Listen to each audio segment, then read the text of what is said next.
রহস্য ও থ্রিলার দিয়ে নির্মিত। আসসালামু আলাইকুম। গল্পের শুরুতে আপনাদের গল্পের বিস্তারিত সম্পর্কে ধারণা দিয়ে নেই। ইতিমধ্যে আপনারা চাঁদের পরী গল্পটি শুনেছেন এবং ভালো সাড়া দিয়েছেন। মজার ব্যাপার হচ্ছে এই গল্পটি ফারিস্তার, কিন্তু এই গল্পে চাঁদের পরী ঢুকবে। গল্পটি খুবই ইন্টারেস্টিং হতে চলেছে, তাই আশা করছি সম্পূর্ণ গল্পটি শুনবেন আপনারা যারা চাঁদের পরী গল্পটি এখনও শুনেননি তারা আগে চাঁদের পরী গল্পটি শুনে আসবেন, কারণ দুইটি গল্পের সূত্র এক হয়েছে এই গল্পে। তার আগে সবার কাছে অনুরোধ থাকবে, যারা যারা চ্যানেলটি সাবস্ক্রাইব করেননি অবশ্যই সাবস্ক্রাইব করে নেবেন এবং লেখকের ফেসবুক পেজ ডেসক্রিপশন বক্সে দেওয়া আছে, অবশ্যই লাইক দিয়ে ফলো করে দিবেন। অন্ধকারে জিজার চোখগুলো জলজল করে চলছিল। জিজা আস্তে করে বলল, হাইড অ্যান্ড সিক না খেলে সাহস থাকলে সামনে এসে দেখা। এটা বলতে লাইটটা আবার জ্বলে উঠল। জিজা আশেপাশে তাকিয়ে তেমন কিছুই দেখতে পেল না, আর কিছু না ভেবে সোজা নিচে গেল। কল থেকে জগে নিয়ে পানি নিয়ে আবার ফিরে আসছিল। প্রথম সিঁড়িতে পা রাখতেই সবকিছু থমকে গেল। স্লো মোশনে একটা মশা উড়ে যাচ্ছে জিজার সামনে দিয়ে ভুন ভুন শব্দ করে। জগের থেকে 2 ফোঁটা পানি মেরে মাঝপথে আটকে আছে। শোষো শব্দে একটা বাতাস জিজার দিকে আসছে। জিজা হাত থেকে পানির জগটা ফেলে দিল, সেটা মাটিতে না পড়ে মাঝপথে আটকে রইল। ধীরে ধীরে ঘাড় ঘুরিয়ে জিজার দাঁতে দাঁত চেপে খপ করে অদৃশ্য কারো গলা চেপে ধরে তাকে পাশের দেয়ালের সাথে লাগিয়ে ফেলল। সবকিছু স্বাভাবিক হয়ে গেল। মশাটা উড়ে গেল, পানির জগটা ঠাস করে নিচে পড়ল। দেখা গেল এটা প্রিন্স ছিল। জিজা প্রিন্সের গলা চেপে ধরে আছে, আর প্রিন্স এক অদ্ভুত চাহনিতে জিজার দিকে তাকিয়ে আছে। জিজা দাঁত কটমট করে বলল, তাহলে তুমি সেদিন আমার গাল কেটে দিয়েছিলে প্রিন্স? প্রিন্স একটু হেসে জিজার হাত ধরে নিজের গলা থেকে সরিয়ে বলল, এটা অসম্ভব ছিল। আমার স্পিড ঠিকই আমাকে ধরে ফেলা কিভাবে সম্ভব? জিজা প্রিন্সকে ফুটবলের মতো ছুঁড়ে ফেলে দিয়ে বলল, তুমি কি জানো না কোনটা সম্ভব আর কোনটা অসম্ভব প্রিন্স বাবু? প্রিন্স মুহূর্তের মধ্যে আবার বিদ্যুৎ বেগে এসে জিজারকে আঘাত করে সিঁড়ির ওপর ফেলে দিয়ে বলল, তুমি শক্তিশালী, কিন্তু আমার চেয়ে বেশি না। জিজা উঠে দাঁড়িয়ে আবার প্রিন্সের উপর আক্রমণ করতে যাবে, তখনই পাইথনের কণ্ঠ, জিজা নিচে কি হচ্ছে? এত শব্দ কিসের? জিজা উপরে তাকিয়ে বলল, কিছু না পাইথন, এক বন্ধুকে তার প্রাপ্য বুঝিয়ে দিচ্ছে। এই বলে সামনে তাকাতে দেখা গেল প্রিন্স সেখানে নেই। চারিদিকে তাকিয়ে ভালোভাবে দেখল জিজা, কিন্তু প্রিন্সকে দেখা গেল না। জিজা বিড়বিড় করে বলল, ভিতর বাচ্চা পালিয়েছে। ভেবেছিল আজও ছু মেরে এসে আমার কিছু না কিছু কেটে চলে যাবে। যে নিজের হাতের দিকে খেয়াল করে দেখলো চামড়া হালকা উঠে গিয়ে নীলচে হয়ে গেছে। সেটা লুকিয়ে আবার পানির জগ পুড়িয়ে উপরে চলে গেল। দৃশ্য পরিবর্তন। সামারুনার তাইবা সে সাদা পাথরের এলাকায় দাঁড়িয়ে আছে। তাইবা বলল, তার মানে তুমি এখনো বিশ্বাস করনি ওই 2 আত্মার কথা তোমার অতীত সম্পর্কে? সামারুন একটু নাকড়া করে বলল, আমি তো বিশ্বাস করে নিয়েছিলাম, কিন্তু জিজাই তো আমাকে কনফিউশনে ফেলে দিল। যেহেতু আমার এমনিতে কিছু মনে পড়েনি, তাই ওরা যে সত্যি বলেছে তার গ্যারান্টি কি? তাই একটু ভেবে বলল, হ্যাঁ জিজার কথাই তো যুক্তি আছে, চলো তাদেরকে আবার জিজ্ঞাসা করা যাক। এবার আমি তাদের চোখ পরে বুঝে নেব তারা সত্যি বলছে নাকি মিথ্যা। এই বলে শেষ দিতেই সাদা পাথরগুলো ভেদ করে সবাই বের হয়ে আসলো। তাইবা সবার উদ্দেশ্যে বলল, গতকালে 2 জন ছাড়া বাকি সবাই নিজেদের আবরণে চলে যাও। 2 জন বাদে সবাই চলে গেল। তাইবা সামারুন তাদের 2 জনের দিকে এগিয়ে গেল এবং জিজ্ঞাসা করল, গতকাল তোমাদের নাম জানা হয়নি, কি নাম তোমাদের? তারা 2 জন একজন আরেকজনের দিকে তাকিয়ে মুখ মলিন করে বলল, এটাই তো সমস্যা, আমাদের নাম ছাড়া বাকি সবকিছু মনে আছে। অনেক চেষ্টা করে আমরা নামগুলো মনে রাখতে পারিনি। সামারুন বলল, এটা আবার কেমন স্মৃতি হারানো? মানে তোমাদের যদি সবকিছু মনে থাকে তাহলে পৃথিবীতে তোমাদেরকে মানুষ নামে ডাকতো সেটাও মনে থাকার কথা। তাদের একজন বলল, যেখানে যেখানে আমাদের নাম উচ্চারণ করা হয়েছে ওই দৃশ্যগুলোই আমার কানে কেমন অদ্ভুত শব্দের মাধ্যমে ধরা দেয়। একটা আশা ছিল হয়তো তুমি নাওফির সাথে দেখা করে আমাদের নামটা জেনে নেবে, কিন্তু তুমি তো দেখছি আমাদের কথা বিশ্বাস করছো না। তাইবা তাদের 2 জনের চোখের দিকে ভালো করে লক্ষ্য করছে। তাদের অন্যজন বলল, ঠিক আছে, বিশ্বাস করা লাগবে না, তুমি তোমার মতোই খুঁজে বের করো নিজের পরিচয়। তাইবা বলে উঠল, ঠিক আছে, তোমরা 2 জন এখন যেতে পারো আবরণে। সত্যি বলছো নাকি মিথ্যা সেটা পরে বোঝা যাবে। তারা 2 জন ঘুরে ধীর পায়ে চলে যেতে লাগলো। 2 জন 2 জনের দিকে তাকিয়ে রহস্যময় হাসি দিয়ে সাদা পাথরের আবরণে চলে গেল। সামারুন জিজ্ঞাসা করলো, কি বুঝলে তুমি? তারা কি সত্যি বলছে? তাইবা বলল, তারা যা বলেছে তা সত্যি। তবে সামারুন বলল, তবে? তাইবা সামারুনের হাত ধরে বলল, চলো আমার সাথে, বলছি তোমাকে। দৃশ্য পরিবর্তন। রাত তখন 10:07। ভাসিলা আজকে অদ্ভুত সুন্দরী রূপে সেজে গুজে হাসপাতালে প্রবেশ করল। মুখে অমায়িক হাসি আর চাল চলনেও পরিবর্তন। যে দেখছে সেই হা করে তাকিয়ে আছে তার দিকে। ভাসিলা হাঁটতে হাঁটতে আতিশের ওয়ার্ডের সামনে গিয়ে দাঁড়ালো আর মনে মনে অনেক খুশি হয়ে দরজা খুলতেই দেখল বেড তো ফাঁকা, সেখানে আতিশ নেই। ভাসিলা মন খারাপ করে এদিক দিয়ে যেতে থাকা একজন নার্সকে জিজ্ঞাসা করল, আচ্ছা এই কক্ষে যে লোকটা ছিল সে কোথায়? নার্স জানালো, সে তো আজকে দুপুরে চলে গিয়েছে ডিসচার্জ নিয়ে। আর শুনেন, সে কিন্তু মাফিয়া রিচার্ডের সাথে কাজ করে, তাই তার থেকে দূরে থাকবেন। সে যাওয়ার পরপরই হাসপাতালে পুলিশ এসেছিল। তার ভাগ্য ভালো আগেই চলে গিয়েছে। এই বলে নার্স চলে গেল। ভাসিলা মলিন মুখে দাঁড়িয়ে রইল আর মনে মনে বলতে লাগলো, কোথায় চলে গেল? এখন আমি কি করি? দেখা গেল বাইরে ঝুম বৃষ্টি হচ্ছে। ভাসিলা এক মনে হেঁটে চলেছে রাস্তার মাঝখান দিয়ে। বৃষ্টির পানির সাথে ভাসিলার জামাটা তার শরীরের সাথে একদম লেপটে গিয়েছে। পেছন থেকে একটা প্রাইভেট কার বারবার হর্ন দিচ্ছে, কিন্তু সেদিকে ভাসিলার কোনো খেয়াল নেই। গাড়ি থামিয়ে একটা মধ্যবয়স্ক লোক নেমে হনহন করে ভাসিলার কাছে এসে ধাক্কাতে বলল, এই মরার শখ থাকলে দূরে গিয়ে মর, আমার গাড়ি যেতে দে। ভাসিলা এবার হুঁশে এসে লোকটার দিকে চোখ রাঙিয়ে তাকে বলল, সরি বল, তারপর এখান থেকে চলে যা। লোকটা অবাক হয়ে বলল, সরি বলবো মানে? কেন সরি বলবো তোকে? পাগল নাকি? ভাসিলা বলল, এখন 2বার সরি বলবি খারাপ আচরণের জন্য, তারপর চলে যা। না হলে? লোকটা বলল, না হলে কি করবি? সরি তো আমি বলবোই না। এই বলে লোকটা ভাসিলার ভেজা শরীরের দিকে লালসা ভরা দৃষ্টিতে তাকিয়ে বলল, যাবি আমার সাথে? চল, খুশি করে দিব তোকে। ভাসিলা প্রচণ্ড রেগে চোখগুলো লাল করে ফেলল। পরক্ষণে ভাসিলা ঠোঁটের কোণ দিয়ে 2টা দাঁত বের হয়ে আসলো। লোকটা ঘাবড়ে গেল। ভাসিলা লোকটাকে থাবা মারতে যাবে, তখনই কোথা থেকে যেন আতিশ চলে এসে লোকটাকে এক লাথি দিয়ে তার নিজের গাড়ির উপর নিয়ে ফেলল। ভাসিলা তাড়াতাড়ি করে নিজেকে স্বাভাবিক করে নিল। আতিশ বলল, আপনি ঠিক আছেন তো? ভাসিলা সুন্দর করে হেসে ছুটে এসে আতিশকে জড়িয়ে ধরল। আতিশ অপ্রস্তুত হয়ে গেল। কোনো রকম ভাসিলাকে ছাড়িয়ে দিয়ে বলল, কি করছেন এটা? মাথা ঠিক আছে আপনার? ভাসিলা নিজেকে সামলে নিয়ে বলল, সরি, ভুল হয়ে গেছে, আসলে অনেক ঠান্ডা লেগেছিল তো তাই। আতিশ একটু হাসি দিয়ে বলল, আমার বয়স 28 বছর। কোনটা ঠান্ডা লাগার জড়িয়ে ধরার, কোনটা রোমান্টিক জড়িয়ে ধরা, সেটা খুব ভালো করেই জানি। ভাসিলা একটু লজ্জায় অভিমানী স্বরে বলল, জানিনি যেহেতু তাহলে আমাকে ছাড়িয়ে দিলেন কেন? এই বলে হেঁটে চলে যেতে লাগলো। আতিশ পেছন দিক দিয়ে জড়িয়ে ধরল। ভাসিলা সুন্দর করে হেসে আতিশকে একটানে সামনে এনে বলল, জীবনের প্রথম কাউকে দেখে মনে হয়নি আমি তার রক্ত খাবো। আতিশ ভাসিলার ঠোঁটে আঙ্গুল দিয়ে মুচকে এসে বলল, আর আমার জীবনে প্রথম কাউকে দেখে মনে হয়েছে কেন যে ভেজিটেরিয়ান হলাম। ভাসিলা সুন্দর করে এসে বলল, কিন্তু আমি কাল চলে যাচ্ছি। আতিশ একটু অবাক হয়ে বলল, কোথায়? ভাসিলা বলল, আমাদের রাজ্যে। পরের দিন আমরা দেখতে পাই হাইওয়ে পার হয়ে একদল ফরেন্সিক টিম জঙ্গলের দিকে যাচ্ছে, সাথে কয়েকজন পুলিশ আর তাদের শিকারী কুকুর, গলায় বেল্ট বাঁধা। কুকুরটা মাটিতে শুকতে শুকতে এগিয়ে যাচ্ছে।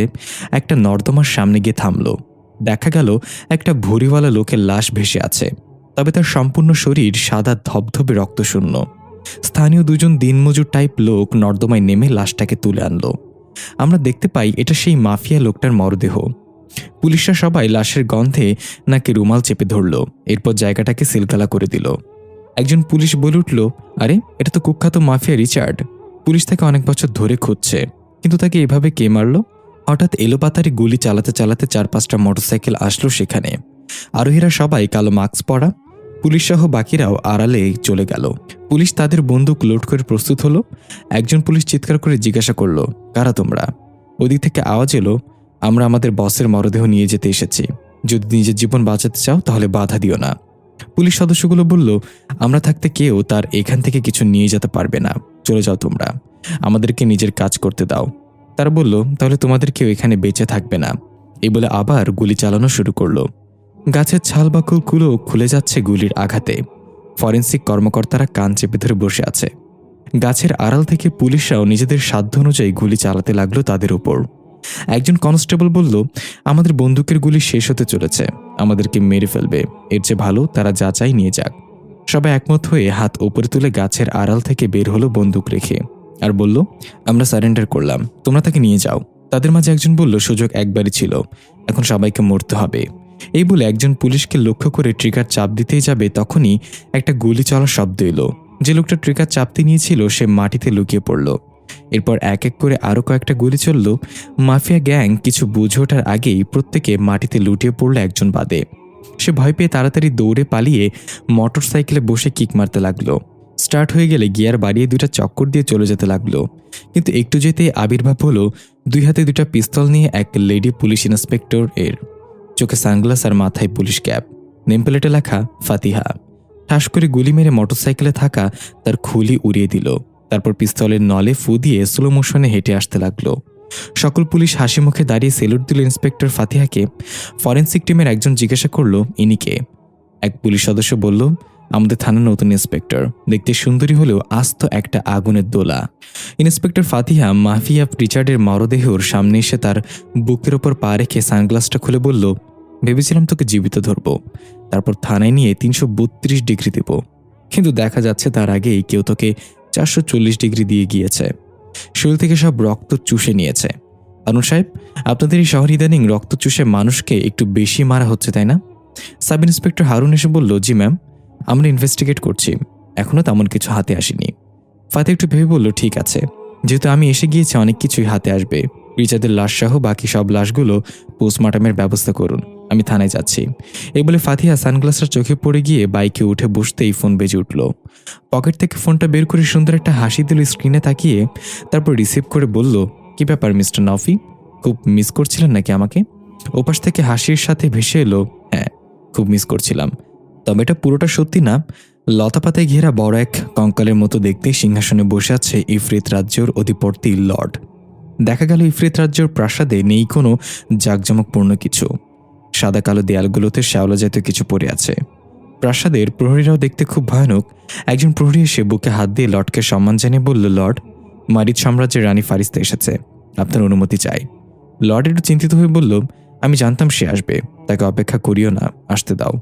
প্রহরী চলে গেল বাইরে। কিছুক্ষণ পর ভয়ানক অ্যাটিটিউড নিয়ে রানী ফারিস্তার আগমন ঘটল। মাথায় হীরার মুকুট যেমন জলজল করছে, তেমনি অজানা এক ক্রোধে তার চোখগুলো জলজল করছে। লর্ড তার সিংহাসন থেকে উঠে হাসি মুখে নিচে নেমে এসে হাত দুই দিকে মেলে বলল, রানী ফারিস্তা, আপনার দর্শনে ইফরিত রাজ্য ধন্য হয়েছে। আমাকে আগে জানিয়ে আসলে হয়তো বড় ধরনের সংবর্ধনা অনুষ্ঠানের আয়োজন করতে পারতাম। ফারিস্তা লর্ডের সামনে এসে বলল, লর্ড, কিছু না জানার ভান করো না, তুমি অবশ্যই জানতে আমি আসব, আর কেন আসবো সেটাও জানতে। একজন প্রহরী দুটা চেয়ারের মতো বস্তু নিয়ে এলো বসার জন্য। ফারিস্তা এবং লর্ড মুখোমুখি বসল। লর্ড বলল, হ্যাঁ, আমি জানতাম আপনি আসবেন। আপনি আমাকে ভুল বুঝেন তার আগে আমি একটা বিষয় পরিষ্কার করে দিতে চাই।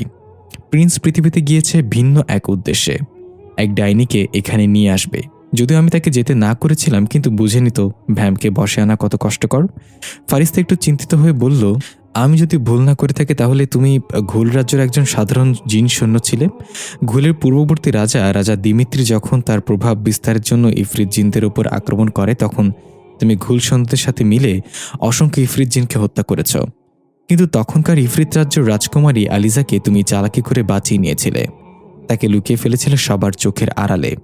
তারপর যুদ্ধ শেষে যখন সব ঘুল সৈন্য তাদের নিজেদের রাজ্যে ফিরে গেল, তুমি রয়ে গিয়েছিলে এখানে। সবাই ভেবেছিল তুমি যুদ্ধে মারা গিয়েছ, আর একজন সাধারণ সৈন্যর মৃত্যুতে কার কি আসে যায়। তাই এটা নিয়ে আর কেউ ঘাটাঘাটি করেনি। লর্ড এবার ফারিস্তাকে থামিয়ে দিয়ে নিজেই বলতে শুরু করলো, তারপর আমি রাজকুমারীকে বিয়ে করে নিলাম। আনাচে কানাচে লুকিয়ে বেঁচে যাওয়া ইফরিত জিনদের একত্রিত করে নতুনভাবে স্বপ্ন দেখলাম। আমি কখনো একজন সাধারণ সৈনিক হয়ে মরতে চাইনি। আমি চেয়েছিলাম একটা রাজ্য, আর সেই রাজ্যর রাজা হব আমি। আমার স্বপ্নকে বাস্তবায়ন করার এটাই ছিল সবচেয়ে বড় সুযোগ। আমি স্বল্প কয়েক ইফরিত জিনদের নিয়ে আবার গোপনে রাজ্য পুনর্গঠন শুরু করলাম। রাজকুমারী আলিজা তো আমার সাথেই ছিল, তবে একটা ভয়ও ছিল, যদি রাজা দিমিত্রিটা জেনে যায় তাহলে সে আবার আক্রমণ করবে। সে ভয়ের মাঝেই জন্ম নিল আমার আর আলিজার রাজপুত্র প্রিন্স। আর আমরা দুজন ভিন্ন প্রজাতির জিন হওয়ায় প্রিন্স একটা ভ্যাম্পে পরিণত হলো। আমরা আগেই জানতে পেরেছি আপনার পালিত মেয়ে জিজাও একটা ভ্যাম্প। প্রিন্সের জন্মের কয়েক বছর পরে খবর এলো রাজা দিমিত্রিকে আপনি পরাজিত করেছেন। বিশ্বাস করুন রানী ফারিস্তা, সেদিন আপনার রাজ্যের চেয়ে বেশি আনন্দ উৎসব হয়েছিল আমাদের রাজ্যে। আপনি মারিদ রাজ্যে একজন রানী হলেও আমাদের রাজ্যে আপনাকে মাসিহা হিসেবে মানা হয়। ফারিস্তা চেয়ার থেকে উঠে বলল, আমি কখনো কাউকে আগ বাড়িয়ে শত্রুতার হাত বাড়িয়ে দেই না লর্ড, কিন্তু কেউ যদি আমার রাজ্য অথবা আমার পরিবারের উপর সামান্য আঁচও ফেলে, তাহলে বিশ্বাস করো আমি তাকে পিষে রেখে দেব। তোমার ছেলে প্রিন্স যদি ভুলেও জিজার কোনো ক্ষতি করার চেষ্টা করে, তাহলে আমি রাজা দিমিত্রির চেয়েও ভয়ঙ্কর হব। লর্ড বলল, আপনি এটা নিয়ে কোনো চিন্তা করবেন না রানী ফারিস্তা। প্রিন্স যেই কাজের জন্য পৃথিবীতে গিয়েছে সেটা করেই ফিরে আসবে, আমি কথা দিচ্ছি। ফারিস্তা আর কিছু না বলে বের হয়ে যেতে লাগলো। লর্ড ডাক দিয়ে বলল, রানী ফারিস্তা, আজকে দুপুরের খাবারে আপনি মেহমান হলে খুব খুশি হতাম আমি, আর খাওয়ার পর না হয় এক দান দাবা খেলবো আপনার সাথে। ফারিস্তা থেমে গিয়ে উল্টো ঘুরে একটু হাসিতে বলল, যেদিন নিমন্ত্রণ করে আনবে সেদিন না হয় খেয়ে যাব, আর বাকি রইল দাবা খেলা। ওটা আমি কখনো খেলি না, কারণ আমি শত্রুকে আমার সামনে বসাই না, আর বন্ধুর সাথে চাল চালি না। এবার নিজে ঠিক করো, তুমি আমার বন্ধু হবে নাকি শত্রু? এই বলে ফারিস্তার চুলগুলো উড়িয়ে স্লো মোশনে হেঁটে বের হয়ে গেল। লর্ড চিন্তিত চেহারায় গিয়ে নিজের সিংহাসনে বসে একজন প্রহরীকে ডাক দিল। প্রহরী দাঁড়িয়ে লর্ডকে বলল, অতি শীঘ্রই প্রিন্সকে এখানে দেখতে চাই, আমি কোনো ভুল চাই না। দৃশ্য পরিবর্তন। আজ 2 দিন পর জিজা স্কুলে এসেছে। জান্নাত অসুস্থ থাকায় পাইথন তাকে নিয়ে এসেছে স্কুলে। পাইথন নীল রঙের হুডি আর একটা ঢিলাঢালা প্যান্ট পরে চোখে লাল সানগ্লাস দিয়ে পুরো এলিয়েন সেজে এসেছে। জিজা বলল, এখান থেকে সোজা বাসায় চলে যাবে দ্রুত, নাহলে চিড়িয়াখানা কর্তৃপক্ষ তোমাকে দেখলে উঠিয়ে নিয়ে যাবে। পাইথন বলল, এই আমি কি কোনো জন্তু জানোয়ার নাকি, আমাকে কেন উঠিয়ে নিয়ে যাবে? জিজা বলল, চিড়িয়াখানায় শুধু জন্তু জানোয়ার থাকে না, তোমার মতো আজব প্রাণীও থাকে। কে বলেছে তোমাকে ঠাডা ভাঙা গরমে হুডি পরে আসতে? আমার ফ্রেন্ড যদি দেখে ফেলে তোমার সাথে আমাকে, তাহলে আমার ইজ্জত পাংচার হয়ে যাবে না। বলতে না বলতে গেটের সামনে ক্লাসমেটদের সাথে দেখা হলো। তারা হাসাহাসি করতে করতে জিজ্ঞাসা করলো, জিজা এটা কে? দেখে তো মনে হয় অন্য কোনো গ্রহ থেকে নাজিল হয়েছে। জিজা পাইথনের দিকে আর চোখে রাগান্বিত দৃষ্টিতে তাকিয়ে থাকলো। পাইথন দুষ্টু হাসিতে বলল, আমি জিজার বাবা, কেমন আছো তোমরা? জিজা টাসকি খেয়ে বলল, বাবা? ক্লাসমেটরা হাসতে হাসতে বলল, সরি আঙ্কেল, জিজা ক্লাসে দেখা হবে, তাড়াতাড়ি আসো। এই বলে তারা চলে গেল। জিজা চোখ রাঙিয়ে পাইথনের দিকে তাকিয়ে আছে। পাইথন নিজের চোখে সানগ্লাসটা খুলে জিজার চোখ পরিয়ে দিয়ে বলল, খেয়ে ফেলবি নাকি আমাকে? যা ক্লাসে যা, বিকেলে আমি নিতে আসবো। এই বলে পাইথন চলে যাচ্ছিল। জিজা এখনো পাইথনের দিকে তাকিয়ে আছে কালো চশমার ভেতর থেকে। পাইথন একটু সামনে গিয়ে আবার পেছনে এসে জিজাকে কোলে তুলে স্কুলের গেটের ভেতরে ড্রপ করে নিচে গেটটা বন্ধ করে বলল, হয়েছে তো, চাহনিতে আমার 12টা বাজে দিচ্ছিস কেন? ক্লাসের ভেতর। জিজা হনহনিয়ে হেঁটে এসে একদম পেছনের বেঞ্চে গিয়ে ব্যাগটা ঠাস করে রেখে বসে পড়ল। সব স্টুডেন্টরা চমকে গিয়ে জিজার দিকে তাকালো। একটা ছেলে বলল, জিজা আর ইউ ওকে? জিজা কিছু না বলে চোখ বড় বড় করে তাকালো। ছেলেটা ভয় পেয়ে গেল। অন্য সবাই আর কিছু না বলে নিজেদের কাজে লেগে গেল।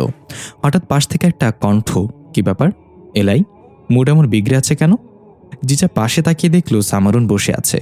জিজা বলল, পাইথনের বাচ্চা প্রথমে তো আমার ফ্রেন্ডের সামনে ইজ্জত পাংচার করেছে, তারপর আবার সবাইকে বলেছে সে নাকি আমার বাবা।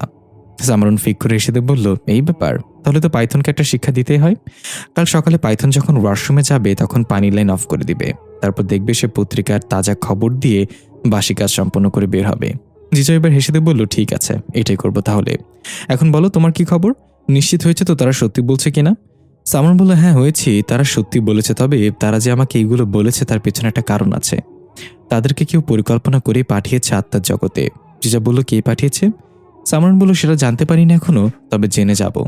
আজকে আমরা কুতুবদে যাচ্ছি জিজা, সেখানে গেলে নাফি নামের একজনের দেখা পাবো, তার কাছ থেকে কিছু জানার আছে। জিজা বলল, ঠিক আছে, ছুটির পর তাহলে যাচ্ছি, এবার রাইডিং এর জন্য প্রস্তুত হও। এর মাঝেই ক্লাসে টিচার প্রবেশ করলে সবাই দাঁড়িয়ে গুড মর্নিং টিচার বলল। টিচার জিজাকে উদ্দেশ্য করে বলল, জিজা তোমার আন্টি এখন কেমন আছে? মারাত্মক অ্যাক্সিডেন্ট ছিল একটা। জিজা বলে, এখন মোটামুটি সুস্থ টিচার। ওসব ছোটখাটো অ্যাক্সিডেন্ট আপনার কাছে মারাত্মক হতে পারে, কিন্তু আমার কাছে হোমওয়ার্ক। টিচারটা দীর্ঘশ্বাস ছেড়ে বিড়বিড় করে বলল, এই মেয়ে কখনো সোজা উত্তর দিতে পারে না। অ্যাটেন্ডেন্স শেষে টিচার বলল, আজকে বইয়ের বাইরে একটা এক্সাম নেওয়া হবে, সবাই কলম খাতা বের করো। সবাই বের করলে টিচার বলল, খাতায় সবাই যে কোনো একটা চতুষ্পদ প্রাণীর ছবি অঙ্কন করো, যারটা বেশি সুন্দর হবে তার জন্য পুরস্কার আছে। এটা শুনে সবাই স্টুডেন্টরা খুশি মনে নিজেদের খাতায় পছন্দের চতুষ্পদ প্রাণীর ছবি আঁকতে শুরু করলো। জিজা সামরুনের দিকে তাকিয়ে ঢঙ্গিসারে বলল, আমি এসব আঁকাকি করতে পারি না এলাই, কি করব? সামরুন একটু ভেবে হাতে চুটকি মেরে বলল, আইডিয়া। আমি থাকতে তোমার কোনো ভরসা আছে নাকি এলাই? এই বলে জিজার কানে কাছে সে ফিসফিস করে কিছু বলল। জিজার মুখে একটা দুষ্ট হাসি ফুটে উঠল। কিছুক্ষণ পর টিচার ঘড়ির দিকে তাকিয়ে বলল, টাইম আপ, সবাই কলম সাইডে রেখে নিজেদের আঁকা ছবি সামনে রেখে বসো। টিচার এক এক করে সবার অঙ্কিত ছবি দেখছে আর প্রশংসা করছে। কারোটা দেখে বলছে একটু বেটার হতে পারতো, বাট গুড ট্রাই। এভাবে একসময় জিজার কাছে এসে খাতার দিকে তাকিয়ে হা করে বলল, জিজা তুমি কিছু আঁকুনি কেন? যে বলল, টিচার চোখে চশমাটা লাগান, আমি হাতির ছবি এঁকেছি, ভালো করে দেখুন। টিচার থতমত খেয়ে চশমাটা ঠিক করে ভালো করে দেখলো জিজার খাতায় একটা ডট শুধু। টিচার বিরক্ত হয়ে বলল, জিজা কোথায় হাতি? এটা তো একটা ডট। জিজা হাই তুলে বলল, টিচার এটাই হাতি, সে অনেক দূরে থেকে এসেছে তাই ছোট দেখা যাচ্ছে। টিচার অসহায় হয়ে হাঁক হয়ে তাকিয়ে রইল তার দিকে। ক্লাসে সবাই হেসে দিল। দৃশ্য পরিবর্তন। প্রিন্স আগুনের গোলার মতো রেগে বৃদ্ধাকে জিজ্ঞাসা করছে, রাজা গারকুন কেন ভাসিলাকে ডেকে পাঠিয়েছে বল ডাইনি?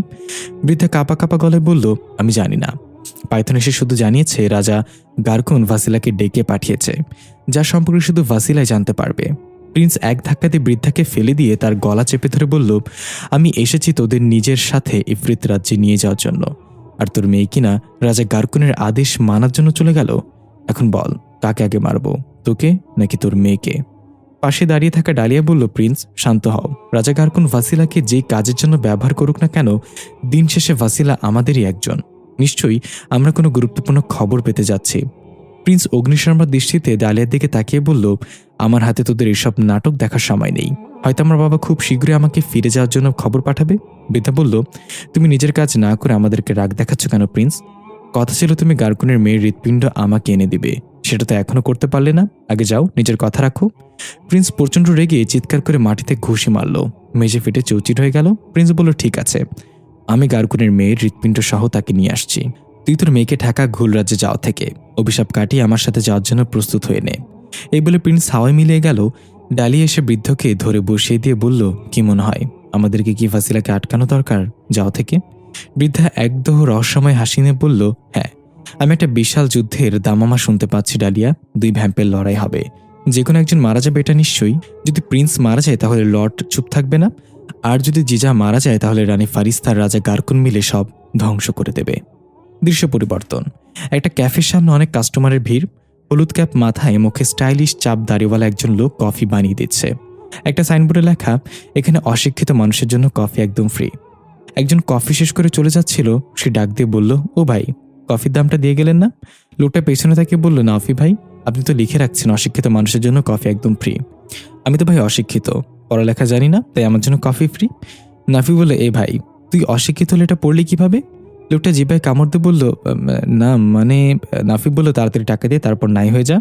লোকটা 30 টাকা কাউন্টারে রেখে বলল, কি ভাই, মাত্র 30 টাকার জন্য সবার সামনে অপমান করলা? নাফি বলল, দেখো ভাই, আমার কাছে 1 টাকারও মূল্য অনেক, মন খারাপ করিস না। অন্য এক লোক উঠে বলল, ভাই, এই পৃথিবীতে মানুষ ছাড়া সবকিছুর মূল্য আছে, মানুষ সবচেয়ে সস্তাই জামা নাই। নাফি একটু হেসে বলল, ভুল কথা ভাই, মানুষের অনেক মূল্য এই পৃথিবীতে, শুধু পাওয়ার আগে আর হারিয়ে ফেলার পর। কথা বলতে বলতে নাফির চোখ পড়ল রাস্তার উপর একটা বাচ্চা মেয়ে দাঁড়িয়ে আছে। মেয়েটাকে দেখে কেন যেন সামরনের কথা মনে পড়ে গেল। নাফির চোখ জোড়া ভিজে উঠল। দৃশ্য পরিবর্তন। সাব ইন্সপেক্টর হারুন সাহেব ফাতিহার কক্ষে নক করল। ফাতিহা ভেতর থেকে বলল, কামিন। হারুন সাহেব একটা ফাইল হাতে ভেতরে প্রবেশ করে সেলুট দিয়ে বলল, ম্যাডাম, আমি কিছু ইম্পর্টেন্ট তথ্য কালেক্ট করেছি, আপনার এটা দেখা উচিত। ফাতিহা ল্যাপটপে কিছু কাজ করছিল, ল্যাপটপ থেকে ধ্যান সরিয়ে বলল, দেখি। হারুন সাহেব ফাইলটা দেখিয়ে বলতে লাগলো, ম্যাডাম, শহরে যতগুলো রক্তশূন্য মরদেহ পাওয়া গিয়েছে, প্রত্যেক ভিকটিমের শরীরে একটা কমন জিনিস দেখা গিয়েছে, সেটা হলো ঘাড়ের 2টা দাঁত বসানো। ফরেন্সিক রিপোর্ট থেকে জানা গিয়েছে এগুলো কোনো মানুষের দাঁতের সাথে ম্যাচ করে না। ফাতিহা বলল, তার মানে আপনি বলতে চাচ্ছেন এগুলো সেই ছোটবেলার গল্প শোনা ভ্যাম্পায়ারের কাজ?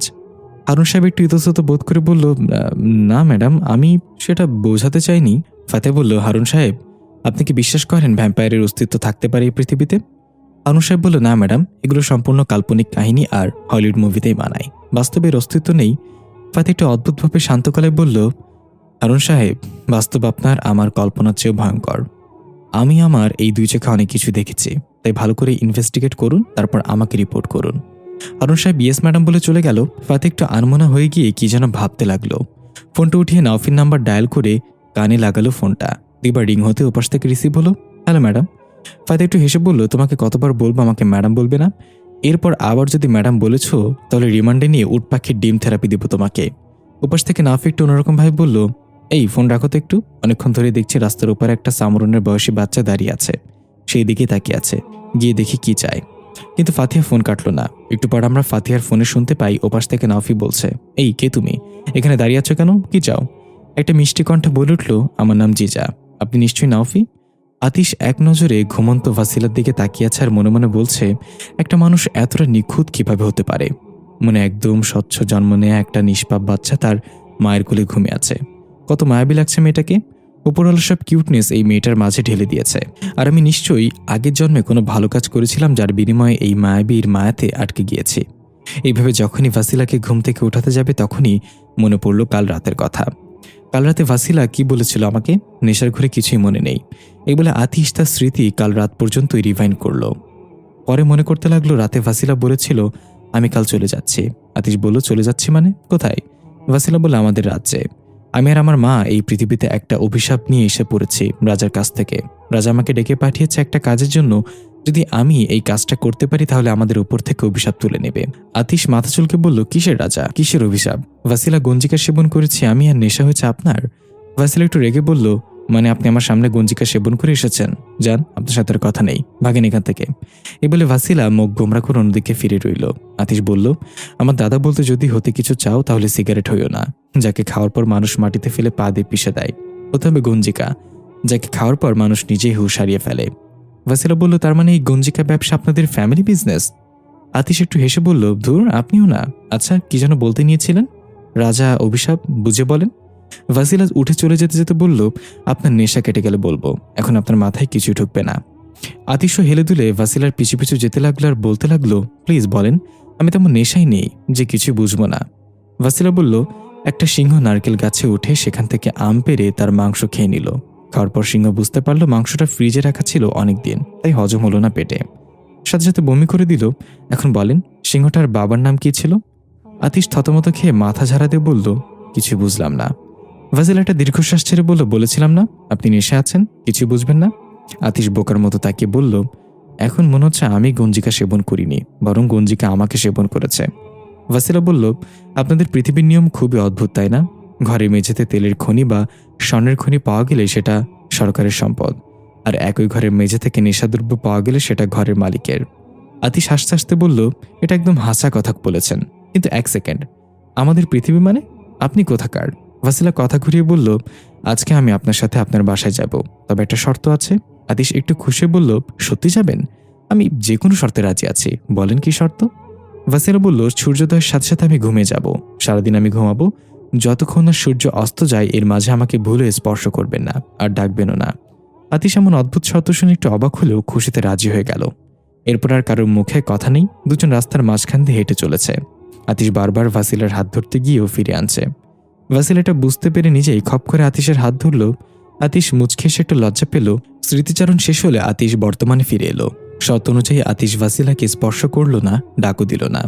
আতিশ তো জানি না ভাসিলা ঘুমাচ্ছে না, বরং সে এই মুহূর্তে মৃত। দৃশ্য পরিবর্তন। জানাত সোফার উপর বসে পাইথনের রানে মাথা রেখে চোখ বন্ধ করে শুয়ে আছে। পাইথন জানাতের মাথায় হাত বুলে দিচ্ছে আর টিভি দেখছে। টিভিতে ম্যান ভার্সেস ওয়াইল্ড চলছিল। একটা বাঘ হরিণের পিছু করছিল শিকার করার জন্য। পাইথন মন দিয়ে সেটা দেখছে। পাইথন এতটাই টিভির দিকে মগ্ন ছিল, কখন যে জানাতের মাথা থেকে হাত বোলাতে বোলাতে গলার নিচে এসে পড়েছে সেটা খেয়ালই নেই। জানাত অনুভব করলো পাইথনের হাত আস্তে আস্তে গলা পার হয়ে বুকের দিকে চলে যাচ্ছে। জানাত এক চোখ খুলে দেখলো পাইথন হাঁ করে জিভের দিকে তাকিয়ে আছে। তার হাত কোথায় যাচ্ছে সেদিকে ধ্যান নেই। জানাত খপ করে পাইথনের হাত ধরে মুচকে এসে বলল, কি হচ্ছে এটা? পাইথন এতক্ষণে বুঝতে পেরে জিব্বায় কামড় দিয়ে বলল, সরি, ইচ্ছে করে দেইনি। দেখো না, ওই বাঘটা হরিণটাকে এখনো শিকার করতে পারলো না। জানাত বলল, হ্যাঁ সেটাই তো দেখছি। পাইথন বলল, এই বাঘ আর হরিণের মাঝে পার্থক্য কি জানো? হরিণ সকালে ঘুম থেকে উঠে চিন্তা করে আজকে আমাকে জোরে দৌড়াতে হবে, নাহলে আমি শিকারীর পেটে চলে যাব। আর বাঘ সকালে উঠে চিন্তা করে আজকে আমাকে জোরে দৌড়াতে হবে, না হলে আমাকে ক্ষুধার্ত থাকতে হবে। তুমি বাঘ বা হরিণ, জীবন বাঁচাতে হলে ছুটতেই হবেই। জানাত বলল, বুঝেছি স্যার। এবার দয়া করে ঘড়ির দিকে তাকান, কয়টা বাজে? বান্দরটাকে স্কুল থেকে আনতে যেতে হবে, মনে আছে তো? পাইথন ঘড়ির দিকে তাকিয়ে বলল, হাই হাই, আজকে আমি শেষ। আগে বলনি কেন? এমনিতেই সকালে রাগিয়ে দিয়েছিলাম, এখন তো পুরো আগুন হয়ে যাবে। এই বলে পাইথন তাড়াতাড়ি করে বের হয়ে গেল বাসা থেকে। দৃশ্য পরিবর্তন। জিজা নাওফির ক্যাফেতে ঢুকে টুলে বসে পা ঝুলাচ্ছে। পাশে সামরুন বসে আছে, তবে সেটা নাওফি দেখতে পাচ্ছে না। নাওফি ব্যস্ততার কাস্টমার সামলাতে হঠাৎ জিজার চোখ গেল কাউন্টারের পেছনের দেয়ালে টাঙিয়ে রাখা ছবির ফ্রেমটার দিকে। জিজা সেদিকে তাকিয়ে সামরুনকে জিজ্ঞাসা করলো, বলে দাও, তোমার কোনো জমজ বোন আছে? সামরুন বলল, কেন? জিজা ছবিটার দিকে ইশারা করে বলল, এই লোকটার সাথে ওইটা কি তুমি?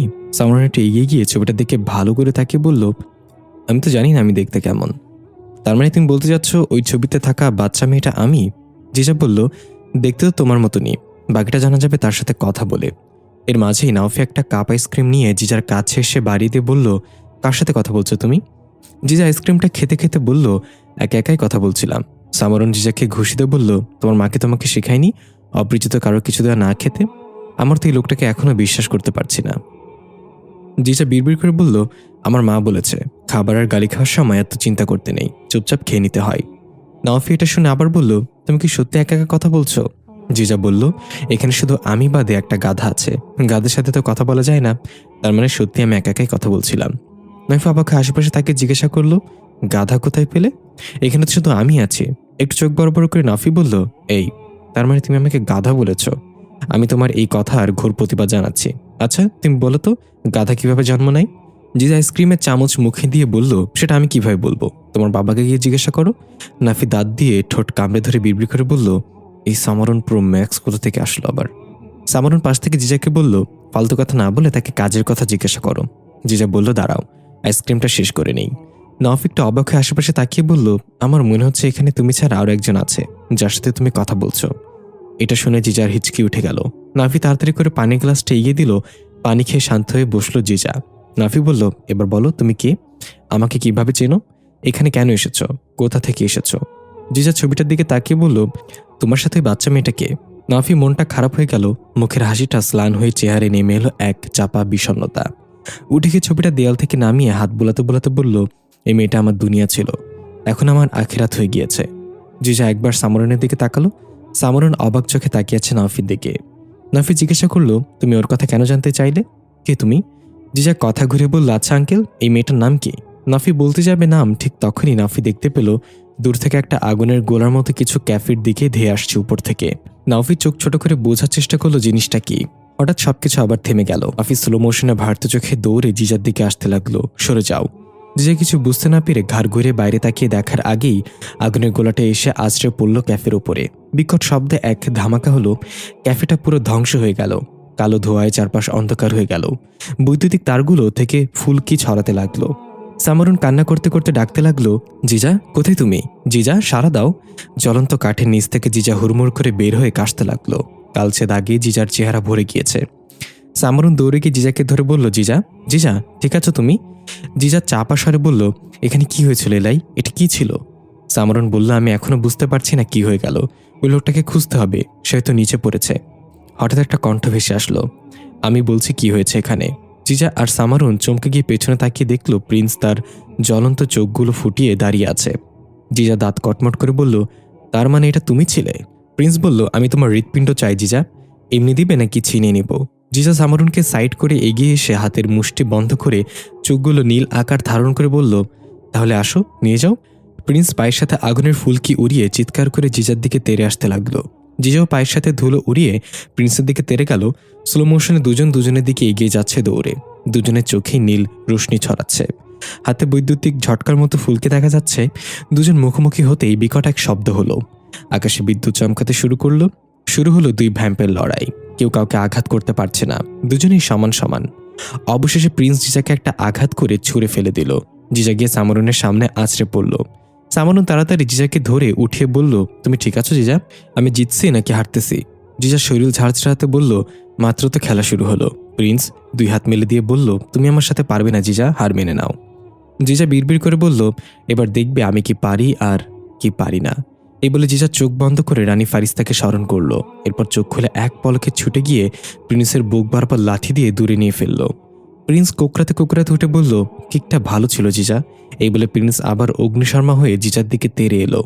জিজা এবার অত্যন্ত কৌশলে রানী ফারিস্তার শেখানো যুদ্ধের টেকনিক প্রিন্সকে পরাস্ত করতে লাগালো।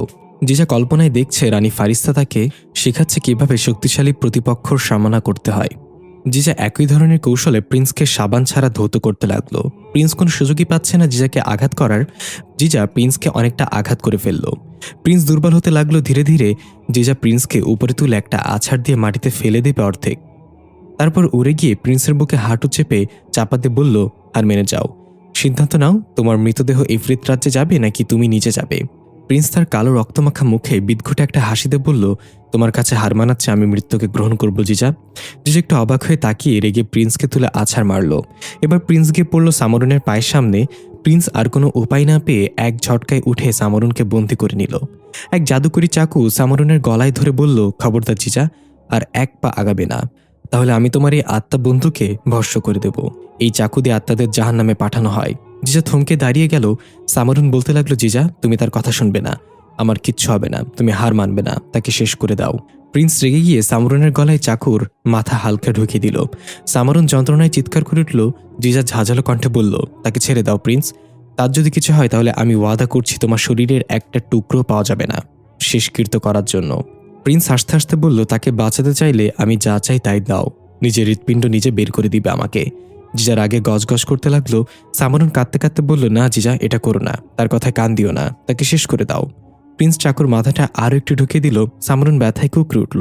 জিজা চিৎকার করে বলল, থামো, তাকে ছেড়ে দাও, তুমি যা বলবে আমি তাই করতে রাজি, তবু তাকে যেতে দাও। প্রিন্স বলল, আগে আমি যা চেয়েছি তা দাও, তারপরে তাকে ছেড়ে দিব, কথা দিচ্ছি। জিজা হাঁটু গেড়ে বসে পড়ল মাটিতে। মাথা উঠিয়ে সামরুনের দিকে তাকিয়ে সুন্দর করে হেসে বলল, আমাকে ক্ষমা করে দিও এলাই, মাঝপথে তোমাকে ছেড়ে যাচ্ছি। আমার মাকে বলে দিও আমি জীবনের শেষ অবধি বন্ধুর জন্য লড়ে গিয়েছি, কারোর সামনে মাথা নত করিনি। তবে একটা কষ্ট থেকে গেল মনে, তোমাকে তোমার আপনজন পর্যন্ত পৌঁছে দিতে পারলাম না। সামরনের চোখের পানি ছেড়ে বলতে লাগলো, না জিজা, এটা করো না প্লিজ। আমি এমনিতেই মৃত, আমার জন্য তুমি নিজেকে শেষ করো না প্লিজ। জিজা নিজের বুকের বাম পাশে হাত দিয়ে হাসি মুখে বলল, যদি তোমার আপনজনকে খুঁজে পাও তাহলে অবশ্যই আমার কথা বলবে তাদের। বিদায় এলাই। এ বলে জিজা তার হৃৎপিণ্ড বের করে আনতে লাগলো গগন বিদারী চিৎকার দিয়ে। সামরন এখনো বলে যাচ্ছে, জিজা এটা করো না। প্রিন্সের মুখে এক পৈশাচিক হাসি। জিজার শরীর আস্তে আস্তে নীল হয়ে যাচ্ছে, হৃৎপিণ্ডটা ধূপধূপ করে বেজে চলেছে। সামরন কান্না করছে চিৎকার করে। প্রিন্স বিদঘুটভাবে হেসেই যাচ্ছে। জিজার নিঃশ্বাস ধীরে ধীরে বন্ধ হয়ে আসছে। চোখে ভেসে উঠল হাজারো খুনসুটিময় দিনগুলো। স্লো মোশনে জিজার চোখের পাতাগুলো নিভে আসছে। দৃশ্য চলে গেল অতীতে। এই মুহূর্তে আমরা দেখতে পাই তালিফ একটা বাসার সামনে দাঁড়িয়ে আছে আর বারবার ঘড়ি দেখছে। কিছুক্ষণ পর জিজা সেই বাড়ি থেকে একটা কুকুরছানা হাতে নিয়ে তড়িঘড়ি করে বের হয়ে এলো। তালিফ ধমক দিয়ে বলল, এখানে কি করতে প্রবেশ করেছিলে? আর এই কুকুরছানা কেন তোমার হাতে? ছেড়ে দাও এটাকে। জিজা কুকুরছানাটাকে চুমু দিয়ে বলল, তালিফ তুমি কি দ্রুত দৌড়াতে পারো? তালিফ বলল, পারি মানে? কলেজ লাইফে আমি সব সময় দৌড় প্রতিযোগিতায় ফার্স্ট হতাম, কিন্তু এটা কেন জিজ্ঞাসা করছো হঠাৎ? জিজা বলল, কারণ এখন আমাদের দৌড় দিতে হবে। ওই দেখো ওর মা আসছে। এ বলে জিজা দিল ভৌ দৌড়। তালিফ তাকে দেখলো বাসার গেট থেকে একটা রাগান্বিত কুকুর তেড়ে আসছে। তালিফ ভয় পেয়ে তাড়াতাড়ি স্যান্ডেল খুলে হাতে নিয়ে দৌড়াতে দৌড়াতে বলল, ওই খারা মেরি মা, লয়ে যা আমারে। জিজা চেঁচিয়ে বলল, তুমি তো দৌড় প্রতিযোগিতায় সবসময় ফার্স্ট হতে, তাহলে এবার কুকুরের সাথে ফার্স্ট হয়ে দেখাও। তালিফ পেছনে তাকিয়ে দেখলো কুকুর 1.5 হাত জিব্বা বের করে ঘেউ ঘেউ করতে করতে তাড়া করছে। তালিফ নিজের কপাল চাপড়াতে চাপড়াতে বলল, ঢাপ মারছে রে, আমার জীবনেও দৌড় প্রতিযোগিতায় ফার্স্ট হতে পারিনি। এমনকি আমি প্রতিযোগী আমি একা হলেও সেকেন্ড হতাম। দয়া করে কুকুর ছানাটার মাকে ফিরিয়ে দে, নাহলে আজকে আমার পিছু ছাড়বে না। জিজা বলল, আমাদের না, বলো আমার পিছু ছাড়বে না, কারণ আমি এখন নাই হয়ে যাব। এই বলে জিজা তার শক্তি ব্যবহার করে টুং করে চোখের পলকে গায়েব হয়ে গেল। তালিফ দাঁত দিয়ে ঠোঁট কামড়ে ধরে দাঁড়িয়ে গেল আর বলতে লাগলো, আমি ফাইসা গেছি আজকে। এই বলে পেছনে তাকিয়ে দেখলো কুকুরটা তেড়ে আসছে। তালিফ এক পাও নড়ল না। কুকুরটা এসে তালিফের সামনে দাঁড়িয়ে ঘেউ ঘেউ করে তার ভাষায় বলতে লাগলো, আমার বাচ্চা ফেরত দে। বাচ্চার বাবারা তো অফিস থেকে ফিরে যদি ওকে না দেখে তাহলে আমাকে মারবে। ফেরত দে বলছি। তালিফ একটা ছোট পাথর উঠিয়ে কুকুরটাকে ভয় দেখাতে লাগলো। হুশ হুশ, আমি কি তোর বাচ্চা নিয়ে নিচ্ছি নাকি? যে নিয়েছে তার কাছে গিয়ে চা। কুকুরটা এবার তার শিকারি দাঁতগুলো বের করে গড় গড় শব্দ করতে করতে তালিফের দিকে এগিয়ে আসতে লাগলো। তালিফ ভয় দেখাতে লাগলো, কিন্তু কোনো লাভ হলো না। কিছুক্ষণ পর তালিফ বাসায় পৌঁছে দেখলো জিজা কুকুরছানাটাকে খুব আদর করে মাছ খাওয়াচ্ছে। তালিফ অনহন করে হেঁটে গিয়ে পানি জগে মুখ লাগিয়ে ঢকঢক করে পানি খেতে লাগলো। জিজা তাকিয়ে বলল, আমি তো ভেবেছিলাম ওর মা তোমাকে আজকে আসতেই দিবে না, কিভাবে আসলে? তালিফ জিজার দিকে চোখ লাল করে তাকিয়ে বলল, এমনি এমনি কি আসতে দিয়েছে? কুকুরটাকে গোস্ত খাইয়ে অনেক বুঝিয়ে শুনিয়ে তারপর এসেছি। জিজা অবাক হয়ে বলল, ওই সময় গোস্ত কোথায় পেল? তালিফ টলমল চোখে জিজার দিকে নিজের পশ্চাতের দিকে ঘুরিয়ে দাঁড়ালো। দেখা গেল তালিফের পশ্চাতে কামড়ের প্যান্টের একাংশ ছিঁড়ে নিয়ে গেছে। জিজা মুখ চেপে হাসতে হাসতে গড়াগড়ি খেতে লাগলো। তালিফ অসহায় হয়ে চেয়ারে বসে বাবা গো জ্বলে গেল বলে আবারও উঠে রাগান্বিত হয়ে বলতে লাগলো, তোর জন্য, এই তোর জন্য আজকে আমার পাহাড় পর্বত থেকে লাল ঝর্ণা পড়ছে। এখন সকালে আমার পাহাড় ধস কিভাবে হবে? জিজা কিছু না বলে হাসতে হাসতে গিয়ে ডাক্তারকে টেলিফোন করলো। কিছুক্ষণ পর দেখা গেল ডাক্তার কাঁথার ভেতর মাথা ঢুকিয়ে তালিফের ট্রিটমেন্ট করছে। তালিফ উপর হয়ে শুয়ে আছে, পাশে দাঁড়িয়ে আর চোখে তালিফের দিকে তাকাচ্ছে। জিজার কোলে সেই কুকুরছানাটা। তালিফ চোখ বড় করে জিজার দিকে তাকিয়ে আছে। ট্রিটমেন্ট শেষে ডাক্তার মেডিসিন লিখে দিয়ে চলে গেল। জিজা 1 পা 2 পা করে এগিয়ে গিয়ে তালিফের বামের উপর হাত বোলাতে বোলাতে বলল, সুস্থ হলেই ঠিক হয়ে যাবে, চিন্তা করো না। তালিফ খপ করে জিজার হাতটা ধরে এক টানে ঝাপটে ধরে বলল, তুই এখনো মজা নিচ্ছিস? আজকে তোর একদিন কি আমার 10 দিন। জিজা হাসতে হাসতে বলল, ছাড়ো আমাকে, একদিন আমি না থাকলে তখন বুঝবে আমি এগুলো কেন করি। তালিফ বলল, কেন করস? আর থাকবি না মানে? কোথায় যাবি? জিজা বলল, এখন তো আমার কেউ চিরস্থায়ী না, সবাইকে চলে যেতে হবে। আমার অনুপস্থিতিতে যেন এগুলো মনে করে তুমি হাসতে পারো, তাই আমি তোমাকে জ্বালাতে ভালো লাগে, বুঝছো? তালিফ এবার শান্ত হয়ে জিজাকে সুন্দর করে বুকে নিয়ে কপালে চুমু খেয়ে বলল, হ্যাঁ, আমরা কেউ চিরস্থায়ী না। কবরস্থানের বাইরে লেখা নেই এটা 100 বছর পরেই তোমাকে আসতে হবে। তবে উপরওয়ালার কাছে আমি এটাই চাই যে কবরে শুয়ে আমি তোর পায়ের আওয়াজ যেন শুনতে পাই। এটা শুনে জিজা ফুপিয়ে কেঁদে উঠে তালিফকে শক্ত করে জড়িয়ে ধরল। তালিফ বলল, কাঁদছিস কেন? এই জিজা তাকা আমার দিকে। জিজা দৃশ্য বর্তমানে ফিরে এলো। জিজা শুনতে পাচ্ছে তালিফ তাকে ডাকছে, জিজা তাকা আমার দিকে, জিজা। জিজা ধাপ করে চোখ খুলে ফেলল। প্রিন্স সামনে দাঁড়িয়ে আছে জিজার বুকে হাত দিয়ে। হৃৎপিণ্ডটা টেনে বের করে নিচ্ছে প্রিন্স। জিজা প্রিন্সকে বাধা দিতে চেয়েও পারল না। এতক্ষণে জিজার সব শক্তি হ্রাস পেয়েছে। প্রিন্সকে কিছু করার ক্ষমতা জিজার নেই। জিজা হাল ছেড়ে দিয়ে নিজ চোখে নিজের মৃত্যু উপভোগ করতে লাগলো। হঠাৎ একটা মন্ত্রপুত আগুনের দড়ি স্লো মোশনে উড়ে এসে প্রিন্সের গলায় পেঁচিয়ে গেল। প্রিন্স কিছু বুঝে ওঠার আগেই দড়িটা টান পড়ল। প্রিন্স জিজাকে ছেড়ে দিয়ে উড়ে গিয়ে অনেক দূরে পড়ল। জিজা ধপাস করে মাটিতে পড়ে গেল। ঝাপসা চোখে দেখতে পেল নাওফি আগুনের দড়ি হাতে ধামাকার আঘাতে ছেঁড়া ফাটা কাপড়ে দাঁড়িয়ে আছে। নাফির পুরো শরীর রক্তাক্ত, চেহারায় কাটা ছেঁড়া। সামারুন দৌড়ে এসে জিজাকে ধরল। জিজা, ঠিক আছো তুমি? কিচ্ছু হয়নি, সব ঠিক হয়ে যাবে। জিজা নিভু নিভু চোখে নাওফির দিকে তাকিয়ে জ্ঞান হারিয়ে ফেলল। নাফি ভাঙা কাঠের আবরণে মচমচ করে পা ফেলে এগিয়ে যেতে লাগলো প্রিন্সের দিকে। প্রিন্স প্রচণ্ড রেগে চোখগুলো বজ্রপাতের ন্যায় জ্বালিয়ে নাওফির দিকে তেড়ে আসলো। নাফি দূরে থেকেই হাতে থাকা আগুনের দড়িটা ছুঁড়ে মারল প্রিন্সকে লক্ষ্য করে। এবার প্রিন্স সেটা দিয়ে ধরে ফেলে এবং এক টানে নাওফিকে তার কাছে নিয়ে এলো। দেখা গেল নাওফি আগেই হাতের মুঠোয় তার সেই তসবিটা ধরে রেখেছিল। তসবির হাত দিয়ে নাওফি প্রিন্সের কপাল বরাবর ঘুষি মারতেই প্রিন্স কিছুটা দূরে গিয়ে পড়ল। প্রিন্স উঠে ঝাঁঝালো কণ্ঠে বলল, ইনসানের বাচ্চা শুন, আর একবার যদি আমাকে আঘাত করোস তাহলে আমার চেয়ে খারাপ আর কেউ হবে না। নাওফি কর্কশ গলায় বলল, সেটা তো দেখেই মনে হচ্ছে তোমার চেয়ে খারাপ আর কেউ নেই। দেখো, আমি জানি না এখানে কি হচ্ছে, শুধু জানি তুমি আমার পুরো ক্যাফেটাকে ধ্বংস করে দিয়েছ, আর তারপরেই বাচ্চাটাকে আঘাত করেছ। একটা সুযোগ দিচ্ছে, চলে যাও। প্রিন্স তার হাতে এক অদৃশ্য তরবারি দৃশ্যমান করে নাওফির দিকে তাক করে বলল, তুই জানোস আমি কে? আমি তোকে এখন কেটে টুকরো টুকরো করে ফেলবো। এই বলে এক লাফে স্লো মোশনে তরবারি উঁচু করে নাওফির দিকে তেড়ে আসলো প্রিন্স। নাওফি তার হাতে তসবিটা শক্ত করে ধরে প্রিন্সকে ঠেকানোর জন্য প্রস্তুত হলো। প্রিন্স রাগে চিৎকার করে নাওফিকে তরবারি দিয়ে আঘাত করতে যাবে, তখনই এক বিকট শব্দে প্রিন্স মুখ খুলে হা করে দূরে গিয়ে আছড়ে পড়ল। নাওফি অবাক হয়ে নিজের হাতের দিকে তাকাল আর বলল, এটা কিভাবে হলো? আমি তো তাকে আঘাত করিনি। এই বলে নাওফি ধীরে ধীরে ঘাড় ঘুরিয়ে পেছনে তাকিয়ে দেখল সুঠাম দেহের একটা ছেলে দাঁড়িয়ে আছে। তার চোখগুলো রাগে আগুনের মতো জ্বলছে। সামরন পেছন থেকে বলে উঠল, পাইথন চলে এসেছে জিজা, চোখ খুলো, দেখো পাইথন চলে এসেছে। পাইথন নাওফিকে এক হাত দিয়ে সাইডে করে প্রিন্সের দিকে এগিয়ে যেতে যেতে বলল, তুমি কাকে আঘাত করেছো এবার টের পাবে। ইফরিত রাজ্য বলতে এই মহাবিশ্বে কোনো নাম থাকবে না। প্রিন্স কোকড়াতে কোকড়াতে উঠে বলল, পাইথন, তুমি নিজে একজন ইফরিত জিন, তোমার উচিত আমার সঙ্গ দেওয়া। পাইথনকে প্রিন্সকে থুতনি চেপে ধরে উঁচু করে বলল, আমাকে তোমার সাথে গুলিয়ে ফেলো না, আমি জানি আমার কি করতে হবে, কার সঙ্গ দিতে হবে। এর মাঝে পেছন থেকে একটা ভারী আওয়াজ এলো, পাইথন, ছেড়ে দাও আমার ছেলেকে। প্রিন্স খুশি হয়ে দম বন্ধ হওয়া অবস্থায় বলে উঠল, বাবা। পাইথন অগ্নিশর্মা দৃষ্টিতে পেছনে তাকিয়ে দেখল লর্ড তার কয়েকজন সৈন্য নিয়ে দাঁড়িয়ে আছে। নাওফি পাশ থেকে বিড়বিড় করে বলল, কি হচ্ছে এসব? এত মেহমান কোথা থেকে আসছে আজকে? পাইথন রাগে গজগজ করতে করতে বলল, লর্ড দেখো, তোমার ছেলে কি করেছে, কাকে আঘাত করেছে, তবু তুমি বলছো তাকে ছেড়ে দিতে? লর্ড বলল, হ্যাঁ, আমি বলছি তাকে ছেড়ে দাও, কারণ এই আহম্মকের বিচার আমি নিজে করব। পাইথন প্রিন্সের গলা আরো জোরে চেপে ধরে বলল, ও যে অপরাধ করেছে তার একমাত্র শাস্তি হচ্ছে মৃত্যু। লর্ড বলল, এটা করো না পাইথন, প্রিন্স এখনো ছোট, এই বয়সে একটা ভুল করে ফেলেছে। আমি কথা দিচ্ছি এমনটা আর পুনরাবৃত্তি ঘটবে না, ছেড়ে দাও তাকে। পাইথন চোখগুলো আগুনের মতো লাল করে প্রিন্সের গলায় আরো জোরে চাপ দিয়ে চিৎকার করে শেষ পর্যন্ত ছুঁড়ে ফেলে দিল লর্ডের পায়ের সামনে। লর্ড প্রিন্সকে উঠিয়ে রাগে গজগজ করতে করতে পেছনে থাকা সৈন্যদের হাতে দিয়ে দিল। তারপর পাইথনকে বলল, ধন্যবাদ পাইথন, দয়া করে এটা রাজা গারকুন অথবা রানী ফারিস্তাকে বলবে না, তাহলে বুঝতেই পারছো কি হবে। আমি তোমার কাছে চিরকৃতজ্ঞ থাকব। পাইথন কিছু না বলে তাড়াতাড়ি জিজার দিকে এগিয়ে গেল। লর্ড প্রিন্সকে নিয়ে হাওয়ায় মিলিয়ে গেল। নাওফিও দৌড়ে গেল জিজার দিকে। যদিও এসব কিছু নাওফির মাথার উপর দিয়ে যাচ্ছে, দৃশ্য পরিবর্তন। পশ্চিম আকাশে সূর্য অস্ত গিয়েছে। ওয়াসিলা ধাপ করে চোখ খুলে উঠে বসে পড়ল। মাথা চেপে ধরে বিড়বিড় করে বলল, এখন আমার রক্ত লাগবে, না হলে আমি ঠিক থাকতে পারবো না। রক্ত কোথায় পাই? ঘরে আবছা অন্ধকার, আশেপাশে কেউ নেই। ওয়াসিলা ডাক দিল, আতিশ, আপনি কি আছেন? কোনো সারা শব্দ পাওয়া গেল না। ওয়াসিলা ধীরে ধীরে খাট থেকে নেমে ফ্লোরে পা রাখলো।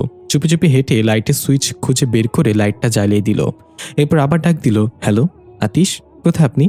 এবারও আতিশকে পাওয়া গেল না। ওয়াসিলা বিরক্ত হয়ে বলল, কোথায় চলে গেল মালটা? দূর, আমি চলে যাই, আজ রাতের ফ্লাইটে আমার ঘোলরাজ্যে যাওয়ার কথা। এই বলে ওয়াসিলা বের হচ্ছিল, তখনই চোখ পড়ল আলমারির দরজাটা হালকা ফাঁকা হয়ে আছে। কৌতূহলবশত ওয়াসিলা আলমারির দিকে এগিয়ে গেল। হালকা টান দিয়ে দুই দিকে কপাট খুলে ফেলল। তেমন কিছুই নেই জামা কাপড় ছাড়া। ওয়াসিলা সেটা বন্ধ করতে যাবে, তখনই দেখল একটা টি শার্টের আড়ালে সাদা রঙের ছোট্ট বৈদ্যুতিক সুইচ দেখা যাচ্ছে। ওয়াসিলা আস্তে করে সুইচটা টিপ দিতে আলমারিটা ফাঁকা হয়ে একটা দরজা বের হয়ে এলো। মনে হচ্ছে দরজার ওপাশে একটা রুম আছে। ওয়াসিলা চিন্তা করলো, এটা একটা সিক্রেট রুম। আদেশ কি এখানে কি করে? প্রবেশ করা কি ঠিক হবে তার অনুমতি ছাড়া? সে যদি রাগ করে? এসব ভাবতে ভাবতে ওয়াসিলা রুমে প্রবেশ করেই ফেলল। একটা লাল আলো ছড়িয়ে আছে রুমে। কেমন একটা ভোটকা গন্ধ নাকে এসে লাগলো। ওয়াসিলা নাক চেপে ধরে পা টিপে টিপে হাঁটতে লাগলো। রুমটা ওয়াসিলার ধারণার চেয়েও বেশি বড়। হঠাৎ কিসের সাথে যেন পা লেগে ঝনঝন শব্দ হলো। ভাসিলা চমকে উঠে নিচে তাকিয়ে দেখল একটা মানুষের কঙ্কাল। ভাসিলা এবার আশেপাশে তাকিয়ে দেখল অসংখ্য মানুষের কঙ্কাল ছড়িয়ে ছিটিয়ে আছে ফ্লোরে। ভাসিলা ভয় পেল না, এসব তার কাছে নর্মাল। ভাসিলা ভাবছে আতিশ তাহলে এখানে এনে মানুষ হত্যা করে, এটাই তার গোপনীয়তা। কিন্তু কেন করে এসব? আর একটু এগিয়ে যেতে ভাসিলার চোখ পড়ল দুইটা বড় বড় ডিপ ফ্রিজ। ভাসিলা এগিয়ে গিয়ে একটা ফ্রিজের ঢাকনা খুলতেই চমকে গেল। মানুষের কাটা হাত পা পলিথিন পিছিয়ে রাখা আছে সেখানে। এর মাঝে অন্য ফ্রিজটার ভিতর থেকে ধূপধাপ করে শব্দ হতে লাগলো, মনে হচ্ছে কেউ যেন ফ্রিজের মধ্যে আটকা পড়েছে। ভাসিলা চমকে গিয়ে পিছিয়ে গেল, শব্দটা বাড়তে লাগলো। ফ্রিজের ঢাকনাটা বোধহয় ভেঙেই যাবে। ভাসিলা নিজেকেই নিজে বলল, ধুর, আমি ভয় পাচ্ছি কেন? এই মানুষের সংস্পর্শে থাকতে থাকতে তাদের আচার আচরণ জেগে উঠেছে আমার মাঝে। এই বলে এগিয়ে গিয়ে ফ্রিজের ঢাকনাটা খুলে ফেললো এক টানে। সাথে সাথে একজন প্রায় বরফ জমে যাওয়া লোক বের হয়ে আসলো। লোকটা কাঁপতে কাঁপতে ভাসিলার কাছে সাহায্য চাইল। ভাসিলার চোখগুলো জলজল করে উঠল। না, তাকে সাহায্য করার জন্য না, বরং ভাসিলা তার পিপাসা মেটানোর জন্য রক্ত পেয়ে গেছে। একটু ঠান্ডা হবে, তবে এখানে এটার জন্য অনেক। ভাসিলা পৈশাসিক এক হাসি দিয়ে লোকটার দিকে এগিয়ে গেল। লোকটা ভাবলো ভাসিলা তাকে সাহায্য করবে, কিন্তু পরক্ষণে ভাসিলা তার সামনে গিয়ে নিজের সুচালু দাঁতগুলো বের করে ঠান্ডা ঘাড়ে কামড় বসিয়ে দিল। হঠাৎ পেছন থেকে আতিশের অদ্ভুত কণ্ঠ, আপনি আপনি এখানে কি করছেন? দৃশ্য পরিবর্তন। ডালিয়ার বৃদ্ধা গালে হাত দিয়ে বসে আছে। দুজন যা চেয়েছিল তার কিছুই হয়নি। বৃদ্ধা বলল, ভেবেছিলাম যে কোনো একজন মারা যাবে, তারপর কোনো যুদ্ধ বাঁধবে, কোনোটাই হলো না। আচ্ছা, ওই সাধারণ মানুষটাকে যে শেষ মুহূর্তে প্রিন্সকে থামিয়েছিল? ডালিয়া বলল, জানতে পেরেছি তার নাম ইমাম নাওফি। আধ্যাত্মিক বিষয়ে অনেক জ্ঞান রাখে। খোদ শয়তানের আশীর্বাদপ্রাপ্ত ফারদিন চৌধুরীর মতো শক্তিকে হারিয়েছে সে। বৃদ্ধ একটু অবাক হয়ে বলল, জিজা তার কাছে কেন গিয়েছিল? ডালিয়া বলল, তা তো আমি জানি না। এখন কথা হচ্ছে তুমি কি করবে? বৃদ্ধা বলল, আমার একটা উদ্দেশ্য এখন। রাজা গারকুন জানে ভাসিলা জীবিত, তাই তাকে ডেকে পাঠিয়েছে। কিন্তু এটা জানে না যে ভাসিলাকে আমি কিভাবে জীবিত করেছি। সবটা জানার আগেই ভাসিলার মাঝে সামরুনকে পুরোপুরিভাবে প্রবেশ করাতে হবে। ডালিয়া বলল, কিভাবে করবে এটা? সামরুন তো এখন তোমার উপর ভরসাই করে না, সে এখন জিজার উপর ভরসা করে। জিজা আজ মরে গেলে হয়তো তোমার একটা সুযোগ থাকতো, কিন্তু জিজা তো বেঁচে গেল। দৃশ্য পরিবর্তন। জিজাকে খাটে শুয়ে রাখা হয়েছে। পাইথন নিজে জিজার চিকিৎসা করছে আধ্যাত্মিক নিয়মে। হাতের কাটা জায়গাগুলো থেকে জিজার নীল রক্ত পরিষ্কার করে দিচ্ছে। নফি পাশে দাঁড়িয়ে আছে। বোঝা গেল জিজা এখন নফির বাসায় আছে। নফি জিজ্ঞাসা করলো, তার মানে এই বাচ্চা মেয়েটা কোনো মানুষ না, আর তুমিও মানুষ না? পাইথন বলল, হ্যাঁ, আমি একজন জিন।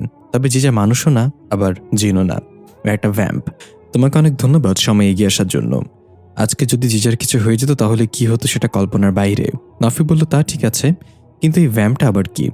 এই প্রথম এমন কিছু শুনলাম। পাইথন বলল, দুটি ভিন্ন জাতের জিন যদি বিয়ের পর মিলিত হয়, তাদের মিলনের ফলে যে বাচ্চা জন্ম নেবে সে একটা ভ্যাম্প হবে। ভ্যাম্প আমাদের জিনদের চেয়ে অনেক বেশি শক্তিশালী হয়। তুমি প্রিন্সকে থামাতে পেরেছ কারণ জিজা তাকে আগেই দুর্বল করে দিয়েছিল। নাফি বলতে, বুঝলাম, কিন্তু জিজা হঠাৎ আমার কাছে কেন এসেছিল? আমার নামও জানতো। পাইথন বলল, আমি সেটা বুঝতে পারছি না, জিজা এত দূরে তোমার সাথে দেখা কেন করতে আসলো? এর মাঝেই জিজা চোখ বন্ধ অবস্থায় বিব্রি করে বলে উঠল, সামারুন, সামারুন, ঠিক আছে তুমি? এটা শুনে নাফি চোখ বড় করে অবাক হয়ে বলল, সামারুন? কুয়াশায় ঘেরা শিশির ভেজা সবুজ ঘাসের ওপর দিয়ে জিজা খালি পায়ে এক মনে হেঁটে চলেছে। পরনে আছে লাল রঙের একটা রাজকীয় ফোরাক, মাথায় প্রজাপতি চিহ্নিত একটা হেয়ার ব্যান্ড। হঠাৎ পেছন থেকে একটা মিষ্টি কণ্ঠের ডাক, জিজা। জিজা চমকে গিয়ে পেছনে তাকিয়ে দেখল, তাতে হা করে তাকিয়ে অবাক হয়ে বলল, তাই বান্টি তুমি? এটা কি সত্যি? তাইবা সুন্দর করে হাসিতে বলল, না জিজা, এটা তোমার স্বপ্ন। তুমি এই মুহূর্তে জ্ঞান হারিয়ে শুয়ে আছো। জিজা বলল, তাহলে আমি এখানে কিভাবে আসলাম? তাইবা বলল, কারণ আমি তোমাকে নিয়ে এসেছি। একটা কথা বলো তো, তোমরা কি আমাকে এখন একজন বিশ্বাসঘাতক হিসেবে মনে করো? জিজা বলল, আমার মা তোমাকে কখনো বিশ্বাসঘাতক হিসেবে মানেনি। মা তো এখনো তোমাকে তার সবচেয়ে ভালো বন্ধু মনে করে। মা বলে তাইবা হয়তো ভুল করেছে, কিন্তু সে কোনোদিনও বিশ্বাসঘাতক ছিল না। ওর এই সামান্য ভুলগুলো আড়াল করলে দেখা যাবে তাইবা সকল বিপদ আপদে আমার সাথে ছিল একজন বোনের মতো করে। তাইবা খুশি হয়ে বলল, এখন তাহলে মন দিয়ে শোনো, সামারুনকে তো অবশ্যই চেনো? জিজা অবাক হয়ে বলল, হ্যাঁ, কিন্তু তুমি কিভাবে চেনো? তাইবা একটু হেসে বলল, দিনের বেলা তোমার সাথে থাকলেও রাতের বেলা সামারুন আমার সাথে থাকে। সেসব বাদ দাও, মূল কথা হচ্ছে নাফি যাতে জানতে না পারে সামারুনের ব্যাপারে। একটা নির্দিষ্ট সময় পর্যন্ত সামারুনকে তার পরিচয় খুঁজে বের করতে দেয়া যাবে না। জিজা আরও অবাক হয়ে বলল, কিন্তু কেন? তাইবা বলল, কেউ আছে যে সামারুনের চেয়ে বেশি চায় সামারুনের পরিচয় খুঁজে বের করতে, কারণ সামারুন তার পরিচয় খুঁজে পেলেই মুক্ত হয়ে যাবে, আর মুক্ত হলে সামারুনের আত্মা পুরোপুরিভাবে তার আয়ত্তে চলে যাবে। জিজা একটু ভেবে বলল, তাহলে সেই কেউটা তো নিশ্চয়ই সামারুনের বলা ধোকাবাজ বৃদ্ধা ডাইনিটা। তাইবা বলল, হতে পারে, আবার নাও হতে পারে। নাফি সম্পর্কে যে দুইজন আত্মা তথ্য দিয়েছিল তারা সন্দেহজনক। তাদের পরিকল্পনা করে এখানে পাঠানো হয়েছে। জিজা বলল, তাহলে সামরনের পরিচয় খুঁজে বের করা থেকে বিরত থাকতে হবে এখন, যতক্ষণ না এটা খুঁজে না পাওয়া যায় কে ওই দুটাকে পাঠিয়েছে। কিন্তু কিভাবে করবে এটা? তাইবা বলল, সেই সময় বলে দিবে। এখন তুমি যাও, অনেক ঘুমিয়েছ, জেগে ওঠো। জিজা উঠে পড়ল। জিজা ধরপড় করে উঠে বসলো। পাইথনের নাউফি পাশেই ছিল। পাইথন এসে তাড়াতাড়ি জিজাকে ধরে বলল, ঠিক আছিস তুই? জিজা, কথা বল। জিজা কিছু না বলে মাথা ঝাঁকিয়ে বোঝালো, আমি ঠিক আছে। পাইথন হাঁপ ছেড়ে বাঁচল। নাউফি এগিয়ে এসে বলল, তুমি সামরুর নাম নিয়েছিলে আমার ঘুমের মাঝে, এটা কি? জিজা নাউফির দিকে ফ্যালফ্যাল করে তাকিয়ে রইল আর ভাবতে লাগলো একটু আগের স্বপ্নের কথাটা। ওটা কি নিছক একটা স্বপ্ন ছিল নাকি কোনো সতর্ক বার্তা? নাফি জিজার পাশে বসে হাত ধরে টলমলো চোখে বলল, এই কথা বলছো না কেন? প্লিজ প্লিজ বলো না, তুমি সামরুর নামে কাউকে চেনো কিনা? কেন তুমি ঘুমের মাঝে নামটা নিলে? পাশ থেকে পাইথন বলতে নিলেন। জিজা চোখের ইশারায় না করলো। পাইথন চুপ হয়ে গেল। জিজা আস্তে করে বলল, না, আমি এই নামে কাউকে চিনি না। ঘুমের মাঝে কি বলেছি না বলেছি সেটা মনে নেই। নাফি হতাশ হয়ে মাথা নিচু করে বসে রইল। জিজা নাফির গালে হাতে স্পর্শ করে বলল, কে সামারুন? তুমি তার জন্য এত ইমোশনাল কেন? নাফি অশ্রুসিক্ত চোখে জিজাকে সবকিছু খুলে বলা শুরু করলো। দৃশ্য পরিবর্তন। ভাসিল আতিশের কণ্ঠ শুনে চমকে গেল। পুরো কক্ষটা নিস্তব্ধতায় ঘিরে আছে। ভাসিলা পেছনে তাকানোর সাহস পাচ্ছে না। আতিশ জেনেই গেল তাহলে। আতিশ আবার বলে উঠল, ভাসিলা, তুমি এখানে কি করছো? ভাসিলা এবার ওই লোকের ঘাড় থেকে কামড় সরিয়ে ধীরে ধীরে পেছনে ঘুরে তাকালো মাথা নিচু করে। ভাসিলার বাদামি রঙের চুলগুলো চেহারার উপর এসে পড়েছে। আতিশ এগিয়ে এসে ভাসিলার থুতনি ধরে চেহারা উঁচু করে দেখল ভাসিলার মুখে রক্ত লেগে আছে। ভাসিলা ইতস্তত বোধ আর অদ্ভুত এক ভয়ে আতিশের দিকে তাকিয়ে দেখল আতিশ মুচকি মুচকি হাসছে। ভাসিলা একটু অবাক হলো, আরে এইবারও তো হাসছে। আমি ভেবেছিলাম এই দৃশ্য হবে, ভয়ে কাঁপতে থাকবে, না হয় জান নিয়ে পালাবে। ব্যাপারটা কি বুঝলাম না, হাসছে কেন? আতিশ বলল, কি দেখছেন এভাবে? আমার হাসির রহস্য নাকি আমাকে হারিয়ে ফেলার ভয়? ভাসিলা জিব্বা বের করে মুখে লেগে থাকা রক্ত চেটে খেয়ে বলল, দেখছি না কিছুই। আমি তো আপনার সাহস দেখে অবাক হচ্ছি। আতিশ বলল, আমার সাহসের এখানে কিছুই দেখেননি। আমি বাঘ আর হরিণকে এক ঘাটে পানি খাওয়াতে পারি। আপনি বাইরে গিয়ে দাঁড়ান, আমি আসছি। ভাসিলা মুচকি এসে বলল, ঠিক আছে, আসেন, আমি আপনার সাহসের গল্প শুনতে চাই। এই বলে ভাসিলা ক্যাটওয়াক করে বের হয়ে গেল। ভাসিলা যাওয়ার পর আতিশ আস্তে আস্তে নিচের দিকে তাকিয়ে বাচ্চাদের মতো কান্নার ভান করে বলল, মাম্মি, এটা কাকে নিয়ে এসেছি বাসায়? আমরা দেখতে পাই আতিশের প্যান্ট ভিজে গিয়েছে। আতিশ চিগিয়ে চিগিয়ে হেঁটে গিয়ে এক কোণে বসে পড়ল আর ভয় কাঁপতে লাগলো। জীবনে বহু মানুষ খুন করেছি, কিন্তু এমন কিছুর খপ্পরে পড়তে হবে কখনো ভাবিনি। এখন আমি কি করব? এখন থেকে পালানোর কোনো গোপন পথও নেই। এর মাঝেই ভাসিলা বাইরে থেকে ডাক দিল, এতক্ষণ লাগে আসতে? কই আসছেন না কেন? আতিশ নিজের উপর রাগে কটমটিয়ে বিড়বিড় করে বলল, আবার ডাকে? প্রথম যেদিন বলেছিল ব্লাডিরিয়ান, ভেবেছিলাম মজা করে বলছে। তার মানে ওই দিন রাতে কোনো পুলিশ এসে আমাকে বাঁচায়নি। মাফিয়া রিচার্ডের হাত থেকে এই মেয়েই সবার রক্ত চুষে মেরে ফেলেছে। ভাসিলা আবার ডাক দিল। আতিশ কান্নার ভঙ্গিতে বলল, আসতেছি। চোখের পানি মুছে স্বাভাবিক হয়ে ভাসিলা যার রক্ত খেয়েছে ওই লোকের প্যান্ট খুলে নিল এবং নিজের ভেজা প্যান্ট বদলে নিল।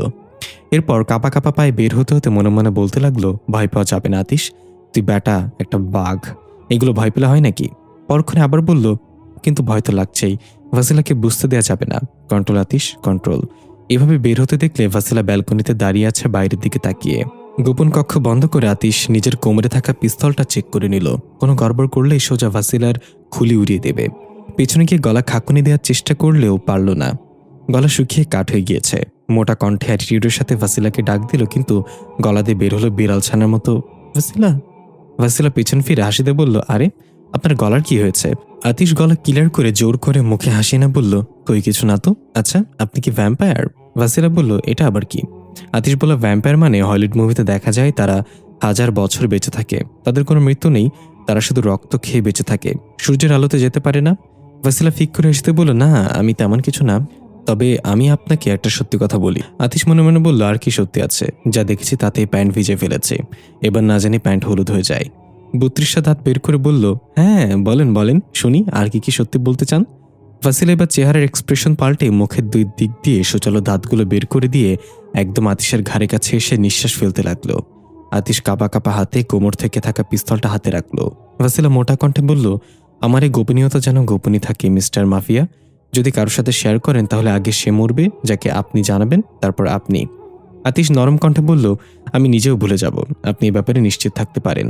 ভাসিলা খুশি হয়ে নিজের ভয়ানক রূপ পাল্টে স্বাভাবিক হয়ে আতিশের খোঁচা খোঁচা দাড়িতে ভরা গালে আলতো করে একটা চুমু খেয়ে বলল, দাড়ি কাটেন না কেন? তার কাটা তারের মতো লাগে। আতিশ এবার ভয়ে দূরে রেখে ভাসিলার গাল দুটো দিয়ে চেপে ধরে মিষ্টি করে হেসে আস্তে আস্তে নিজের ঠোঁট এগিয়ে নিতে লাগলো ভাসিলার ঠোঁটের দিকে। ভাসিলা চোখ বন্ধ করে ঘন ঘন নিঃশ্বাস ফেলতে লাগলো। যখনই ঠোঁটের সাথে ঠোঁট স্পর্শ করতে যাবে তখনই কলিং বেল বেজে উঠল টুং করে। ভাসিলা হুঁশে এসে তাড়াতাড়ি আতিশকে দূরে সরিয়ে দিয়ে লজ্জা মাখা মুখে আতিশ আফসোস করে বলল, ধুর, এই রোমান্টিক মুহূর্তের ওপর ফ্ল্যাশ করে দিল কেডা। আসার টাইম পেল না। যদি জরুরি কিছু না হয় তাহলে আজকে তাকে মেরে ফেলবো। এই বলে আতিশ ভাসিলাকে দাঁড়াতে বলে চলে গেল দরজা খুলতে। দরজা খুলতে বলতে গেল কে এলো এই রাতের বেলা। বলতে না বলতে দেখা গেল একজন লেডি পুলিশ ইন্সপেক্টর আর দুজন কনস্টেবল। পুলিশ দেখে আতিশের চেহারা রং উড়ে গেল। তোতলানো কণ্ঠে বলল, জি জি, বলুন। লেডি পুলিশ ইন্সপেক্টর সুন্দর একটা হাসিতে বলল, হ্যালো মিস্টার আতিশ, আমি ইন্সপেক্টর ফাথিয়া। আপনার সাথে দেখা করতে হাসপাতালে গিয়েছিলাম, শুনলাম আপনি ডিসচার্জ নিয়ে চলে এসেছেন, তাই সোজা বাসায় চলে আসলাম। আতিশ বলল, আমার ঠিকানা কিভাবে পেলেন আপনারা? ফাথিয়া দুই কনস্টেবলের দিকে তাকিয়ে ফিক করে এসে বলল, ঠিকানা কোথায় পেলাম জনাব?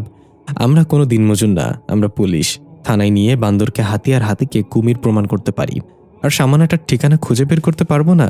আতিশ কিছু বলল না, তাই ফাথিয়া বলল, বাসার ভেতরে আমন্ত্রণ করবেন না নাকি বাইরে দাঁড় করে রাখবেন? আতিশ দরজা থেকে সরে গিয়ে বলল, সরি ম্যাডাম, আসুন ভেতরে আসুন। ফাতিহা ভেতরে ঢুকতে ঢুকতে বলল, শুনলাম আপনি অসুস্থ ছিলেন। আই এম সরি, আসার সময় ফল ফলাদির দোকান বন্ধ পেয়েছি, নাহলে 2টা আনারস হলেও নিয়ে আসতাম। এ বলে কনস্টেবলের দিকে তাকিয়ে বলল, ঠিক বলছেন আমি? কনস্টেবল দুটা মাথা নাড়িয়ে বললেন, হ্যাঁ ম্যাডাম, কিন্তু আমার মনে হয় না আনারস আনলে সে খেতে পারত। ফাতিহা বলল, কেন কেন? একজন কনস্টেবল বেলকনি থেকে ইশারা করে বলল, কারণ ভাইসাব তো আনারসের শত্রুর সাথে সময় কাটাচ্ছিল। ফাতিহা তাকিয়ে দেখলো বেলকনিতে একটা মেয়ে দাঁড়িয়ে আছে। আতিশ টেনশনে ঘেমে যাচ্ছে। ফাতিহা আতিশের দিকে তাকিয়ে বলল, মেয়েটা কে জনাব? গার্লফ্রেন্ড, জাস্ট ফ্রেন্ড নাকি ফ্রেন্ড উইথ বেনিফিট? আতিশ তোতলানো কণ্ঠের জন্য কিছু বলতে পারলো না। ফাতিহা মেয়েটাকে ডাক দিল, এই এখানে আসো। মেয়েটা আসলে ফাতিহা বলল, কি নাম তোমার? মেয়েটা খুব শান্ত গলায় বলল, আমার নাম ফাসিলা। দৃশ্য পরিবর্তন। ট্যাবে হেঁটে চলেছে। সামরুন তার পিছু পিছু যাচ্ছে আর বলছে, জিজার সাথে তোমার কি কথা হয়েছে? জিজা কি ঠিক আছে? যদি সব ঠিক থাকে তাহলে এখানে কিভাবে আসছিল? তাই ব্যাপার দাঁড়িয়ে সামরুনের দিকে ঘুরে বলল, আমি এখানকার অঘোষিত অধিপতি। আমি যাকে চাই তাকে এখানে আনতে পারি, তবে এর পেছনে কোনো কারণ থাকতে হয়। শুধু শুধু কাউকে আনা যায় না। সামরুন বলল, আমি সেটাই তো জানতে চাচ্ছি, জিজাকে তুমি কেন ডেকেছিলে এখানে? তাই বললো, তেমন কিছু না, তোমার পরিচয় যেন খুব তাড়াতাড়ি বের করতে পারে তার জন্য কিছু উপায় বলে দিয়েছি তাকে। চিন্তা করো না, খুব তাড়াতাড়ি তুমি জানতে পারবে সবকিছু। সামারুন খুশি হয়ে দৌড়ে গিয়ে তাইবাকে ঝাপটে ধরল। তাইবার চেহারায় চিন্তা আর সামারুনকে মিথ্যা বলার অনুতাপ। তাইবা বলল, তুমি কি জানো তোমার পরিচয় পেয়ে গেলে তুমি মুক্ত হয়ে যাবে? সামারুন বলল, হ্যাঁ জানি। আমি মুক্ত হতে চাই অর্ধ জীবনের যন্ত্রণা থেকে। আমার ভালো লাগে না এভাবে কারোর স্পর্শহীন হয়ে থাকতে। তাইবা সামারুনের কপালে চুমুতে বলল, এমন জীবন আমরা কেউই চাই না। এখানে যত আত্মা আছে তারা জানে না কোথায় কোন কাজ তাদের মুক্তি দিবে। এমনকি আমি আমার মুক্তির পথ জানি না। তুমি সবার চেয়ে আলাদা। সামারুন মিষ্টি করে এসে বলল, আমি অনেক স্পেশাল জানো। আমি দেখতে অনেক কিউট। গতকাল নাফি নামের ওই লোকটার পাশে কফি শপে আমার মতো দেখতে একটা বাচ্চার ছবি ছিল। জিজা বলছিল সে নাকি দেখতে ঠিক আমার মতো। হতে পারে সেটাই আমি। নাফি নামের লোকটা বলতেই নিয়েছিল ওই মেয়েটার নাম, কিন্তু তার আগেই কামবাখাত প্রিন্সেসের সব উল্টাপাল্টা করে দিল। তবে আগামীকাল যখন পৃথিবীতে যাব তখনই জানতে পারবো ওটা কি আমি ছিলাম নাকি। সামরুনের খুশি থেকে তাইবা একটু হাসলো, কিন্তু তাইবা মন থেকে হাসতে পারল না, কারণ সামরুন কালকেও জানতে পারবে না তার পরিচয়। দৃশ্য পরিবর্তন। নাফি সামরুনের ব্যাপারে সবকিছু বলে দিল জিজাকে। নাফির চোখ বেয়ে পানি পড়ছে সামরুনের স্মৃতিচারণ করতে গিয়ে। সব শুনে জিজা নিশ্চিন্ত হলো, এটাই সামরুনের পরিচয়। তার মানে সামরুনের বাবা মা বেঁচে নেই। ছোটবেলা থেকে এই নাফি তাকে লালন পালন করেছে, আগলে রেখেছে। নাফি সামরুনকে কতটা ভালোবাসে সেটা তার চোখের পানি জানান দিচ্ছে। জিজা বলতে চাইল সামরুনের কথা নাফিকে, কিন্তু ওই স্বপ্নের কথা ভেবে বলতে পারল না। জিজা তার ছোট্ট ছোট্ট হাত দিয়ে নাফির চোখের পানি মুছে দিয়ে বলল, উপরওয়ালার হয়তো অনেক পরিকল্পনা ছিল সামরুনকে নিয়ে। কষ্ট পেও না সামরুন, নিশ্চয়ই ভালো আছে ওপারে। নাফি বলল, হ্যাঁ ভালো আছে হয়তো, না হলে? জিজা একটু অবাক হয়ে জিজ্ঞাসা করলো, না হলে? নাফি কথাটি কাটিয়ে বলল, না কিছু না। আচ্ছা তুমি তো ভ্যাম শুনলাম, তাহলে এই পিচ্চিটার সাথে তুমি পেরে উঠলে না কেন? সে তোমাকে পরাস্ত করলো কিভাবে? জিজা মনে মনে বলল, যদি সে সামরুনকে বন্ধী না বানাতো তাহলে এতক্ষণে তার চিহ্ন থাকতো না। জিজা কিছু বলছে না দেখে পাশ থেকে পাইথন বলল, সেও একজন ফ্যাম ছিল, তাই দুজনের সমান সমান শক্তির অধিকারী। নাফি আর কিছু বলল না। পাইথন বলল, জিজা তুমি যদি সুস্থ বোধ করো তাহলে আমরা যেতে পারি এখন, তাই না? নাফি বলল, কি বলছো? সে তো এখনো পুরোপুরি সুস্থ না, এই অবস্থা যাওয়া ঠিক হবে না তোমাদের, কাল সকালে যেও। জিজা খাট থেকে নেমে বলল, আমি ঠিক আছে আঙ্কেল, অনেক অনেক ধন্যবাদ, তোমাকে অনেক কষ্ট দিয়ে ফেলেছে, এখন আমাদের যেতে হবে। জানাত আন্টি বাসায় একা। নাফি বলল, জানাত আন্টিটা আবার কে?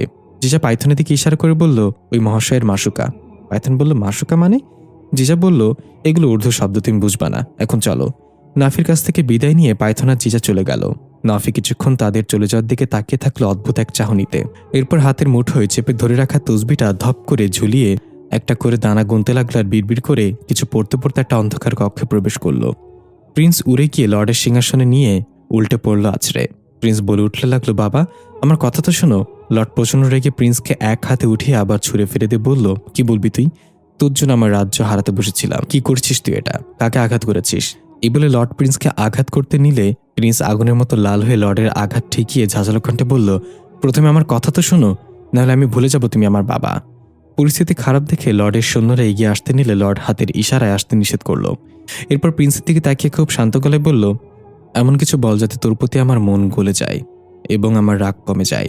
প্রিন্স বলল, তুমি তো আমাকে পাঠিয়েছিল ওই বৃদ্ধা ডাইনি আর তার মেয়েকে নিয়ে আসতে, কিন্তু রাজা গার্কুন তাদের অভিশাপ দিয়ে পৃথিবীতে আটকে দিয়েছে।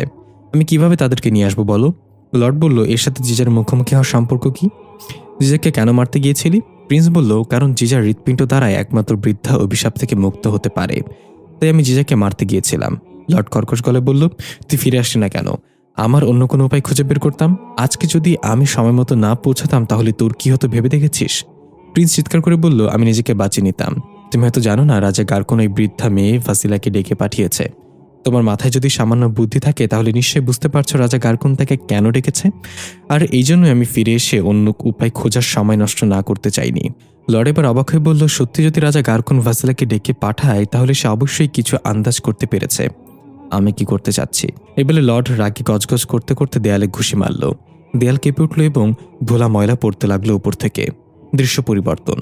ফাতিহা ধীরে ধীরে ভাসিলার সামনে গিয়ে চোখে চোখ রেখে বলল, তোমাকে আগে কোথায় যেন দেখেছি কিন্তু মনে পড়ছে না। ভাসিলা বলল, কিন্তু আমি আপনাকে আজকে প্রথম দেখলাম। আতিশ বলে উঠল, ম্যাডাম আপনার হয়তো কোথাও ভুল হচ্ছে। ভাসিলা এই শহরে নতুন, আর ওর চেহারাটা লাশের পাশে পড়ে থাকা পিস্তলের মতো, তাই হয়তো আপনার চেনা চেনা লাগছে। ভাসিলা আর চোখে আতিশের দিকে চোখ রাঙিয়ে তাকালো। ফাতিহা বলল, এখন মূল কথা আসা যাক। জনাব আতিশ, আপনি নিশ্চয় জানেন মাফিয়া রিচার্ড মারা গিয়েছে। আতিশ ভাসিলার দিকে তাকালো। ভাসিলা আতিশের চোখে ভালোভাবে মিলালো না। আতিশ বলল, হ্যাঁ জানি ম্যাডাম, আর একটা কথা, আমি অনেক আগেই রিচার্ডের গ্যাং ছেড়ে দিয়েছিলাম। দয়া করে আমাকে এসবের সাথে জড়াবেন না। ফাতিহা আতিশের সামনে এসে বলল, আমি আপনাকে জড়ানোর আগেই আপনি নিজে জড়িয়ে গিয়েছেন। জনাব আতিশ, ওই রাতে রিচার্ডের গাড়ির পাশে আপনার গাড়িও ছিল ভাঙাচোরা অবস্থায়। হয়তো রিচার্ড আপনাকে তাড়া করেছিল আর আপনি অ্যাক্সিডেন্ট করেন। তাহলে আপনি সেদিন বেঁচে গেলেন কিভাবে? মরার কথা ছিল আপনার, কিন্তু শিকারী নিজেই শিকার হয়ে গেল। এই অঙ্কটা মেলাতে পারছি না আমি। রিচার্ডকে কে মেরেছে?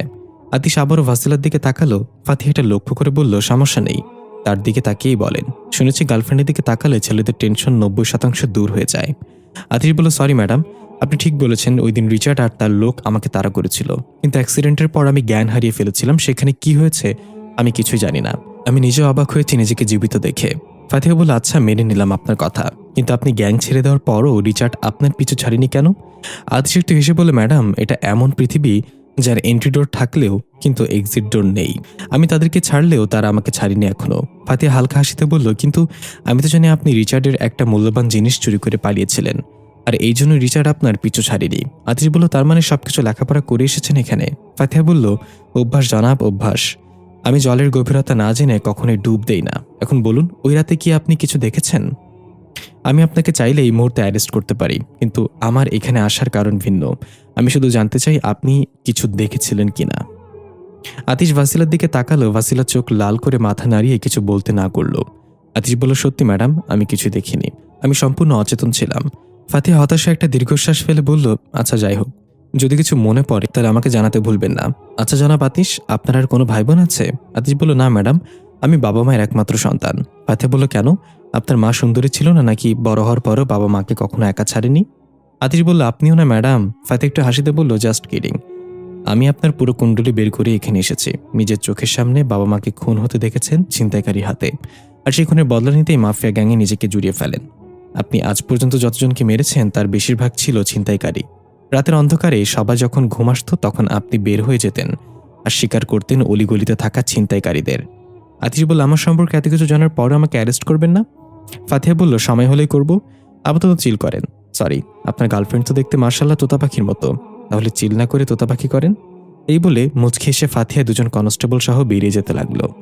আতিশ মনে মনে বলল, আমাকে আর পাবেন কোথায়, কালকেই শহর থেকে ছেড়ে পালিয়ে যাব। ফাতিহা দরজার কাছে গিয়ে পেছনে তাকিয়ে বলল, জনাব আতিশ, ভুলেও শহর ছেড়ে পালানোর চিন্তা করবেন না, তাহলে অ্যারেস্ট করব না, সোজা এনকাউন্টার। এই বলে বের হয়ে গেল ফাতিহা। আতিশ হা হয়ে তাকিয়ে আছে আর বিড়বিড় করে বলল, সে মনের কথা শুনতে পায় নাকি? হেভি ডেঞ্জারাস তো। ভাসিলা তেরে এসে আতিশের কলার ধরে বলল, আপনি তাকে সবকিছু বলে দিতে চেয়েছিলেন তাই না? আতিশ বলল, বলে দিতে চাইলে তো বলে দিতাম, সবকিছুতে এত হাইপার হয়ে যান কেন আপনি? আমি চিন্তা আছি ইন্সপেক্টরকে নিয়ে। কি সুন্দর হাসি মুখে ঠান্ডা মাথায় আমাকে হুমকি দিয়ে চলে গেল। তার মতো এমন পুলিশ আমি আগে কখনো দেখিনি। ভাসিলা চোখ বড় করে তাকিয়ে বলল, প্রেমে পড়ে যাননি তো আবার? আতিশ অবাক চোখে তাকিয়ে বলল, ধুর, কি এর ভিতর কি, পান্তা ভাতে কি, সে একজন পুলিশ ইন্সপেক্টর। গুরুজন বলে গিয়েছে, পুলিশের সাথে না বন্ধুত্ব ভালো আর না শত্রুতা, তাদের থেকে দূরত্ব বজায় রাখা একরকম ফরজ। ভাসিলা বলল, ঠিক আছে তাহলে, এখন আমার যাওয়ার সময় হয়েছে, জানি না আবার কবে ফিরে আসবো, তবে অনেক মনে পড়বে আপনাকে। আতিশের মন খারাপ হয়ে গেল। ভাসিলার গালে হাত দিয়ে বলল, যেতেই হবে, না গেলে হয় না? ভাসিলা বলল, যদি সুযোগ থাকতো তাহলে থেকে যেতাম। এই বলে ভাসিলা আতিশকে জড়িয়ে ধরল। আতিশও ভাসিলাকে শক্ত করে জড়িয়ে ধরে বলল, I will always miss you my vampire. দৃশ্য পরিবর্তন। জান্নাত খুঁড়িয়ে খুঁড়িয়ে ওয়াশরুম থেকে বের হয়ে সোফা পর্যন্ত এসে ধপাস করে বসে পড়ল সোফাতে। হঠাৎ শব্দ পেল ওয়াশরুমের পানি পড়ার শব্দ। জান্নাত একটু অবাক হয়ে বলল, আমি তো কল বন্ধ করে এসেছি, তাহলে পানি পড়ছে কেন? পরক্ষণে আবার ভাবলো হয়তো ভালো করে বন্ধ করা হয়নি। আবার কষ্ট করে উঠে খুঁড়িয়ে খুঁড়িয়ে ওয়াশরুমে গেল। লাইট জ্বালানোর জন্য সুইচ বোর্ডে হাত দিতে একটা ঝটকা মারল। জান্নাতের পুরো শরীর কেঁপে উঠল। জান্নাত ভাবলো হাত ভেজা থাকে, হয়তো কারেন্ট লেগেছে। জামার সাথে ভালো করে হাত মুছে আবার কাপা হাতে সুইচ বোর্ডের দিকে হাত নিল, কিন্তু সুইচ চাপ দেওয়ার আগেই ধাপ করে ওয়াশরুমের লাইট জ্বলে উঠল। জান্নাত চমকে গিয়ে বুকে থুতু দিয়ে অবাক হয়ে দেখল সুইচ বন্ধ থাকলেও লাইট জ্বলে আছে। জান্নাত বুঝতে পারল নিশ্চয়ই এখানে কিছু হচ্ছে। আশপাশে চোখ বুলিয়ে দেখলো ভয়ে ভয়ে, আর মনে মনে বলতে লাগলো, এই পাইথন আর জিজা এখনো ফিরছে না কেন বাসায়? কিছু কি হয়েছে নাকি আল্লাহ জানে। ভাবতে ভাবতে জান্নাত ওয়াশরুমে ঢুকে কল বন্ধ করে যখনই বের হওয়ার জন্য এক পা বাইরে রাখলো, তখনই খেয়াল করলো জানালার পর্দা ওপাশে একটা লম্বা ছায়ামূর্তি দেখা যাচ্ছে। জান্নাত ভয় পেয়ে চোখ বন্ধ করে ফেলল আর বলতে লাগলো, কে তুমি? চলে যাও, যার জন্য আসছো সে বাসায় নেই। মনে করো আমিও বাসায় নেই, বাসা একদম ফাঁকা, চলে যাও। এই বলে ধীরে ধীরে চোখ খুলে সেদিকে তাকিয়ে দেখল একজন জানালার পর্দার কাছে কিছুই নেই। জান্নাত খুশি বলল, কাজ হয়েছে। তখনই মনে হলো পেছনে কেউ জোরে জোরে নিঃশ্বাস ফেলছে। জান্নাত চমকে গিয়ে ভয়ে ভয়ে পেছনে তাকাতে একটা কালো ছায়ামূর্তি জান্নাতকে ঝাপটে ধরল। জান্নাত চিৎকার করে উঠল। কিছুক্ষণ পর দরজা খুলে টুম করে পাইথন কল্লা ঢুকিয়ে ভেতরে তাকালো। নিজ দিয়ে জিজাও তার কল্লা বের করে বলল, আজকে তোমার খবর আছে পাইথন, আন্টি রাগ কিভাবে ভাঙাবে?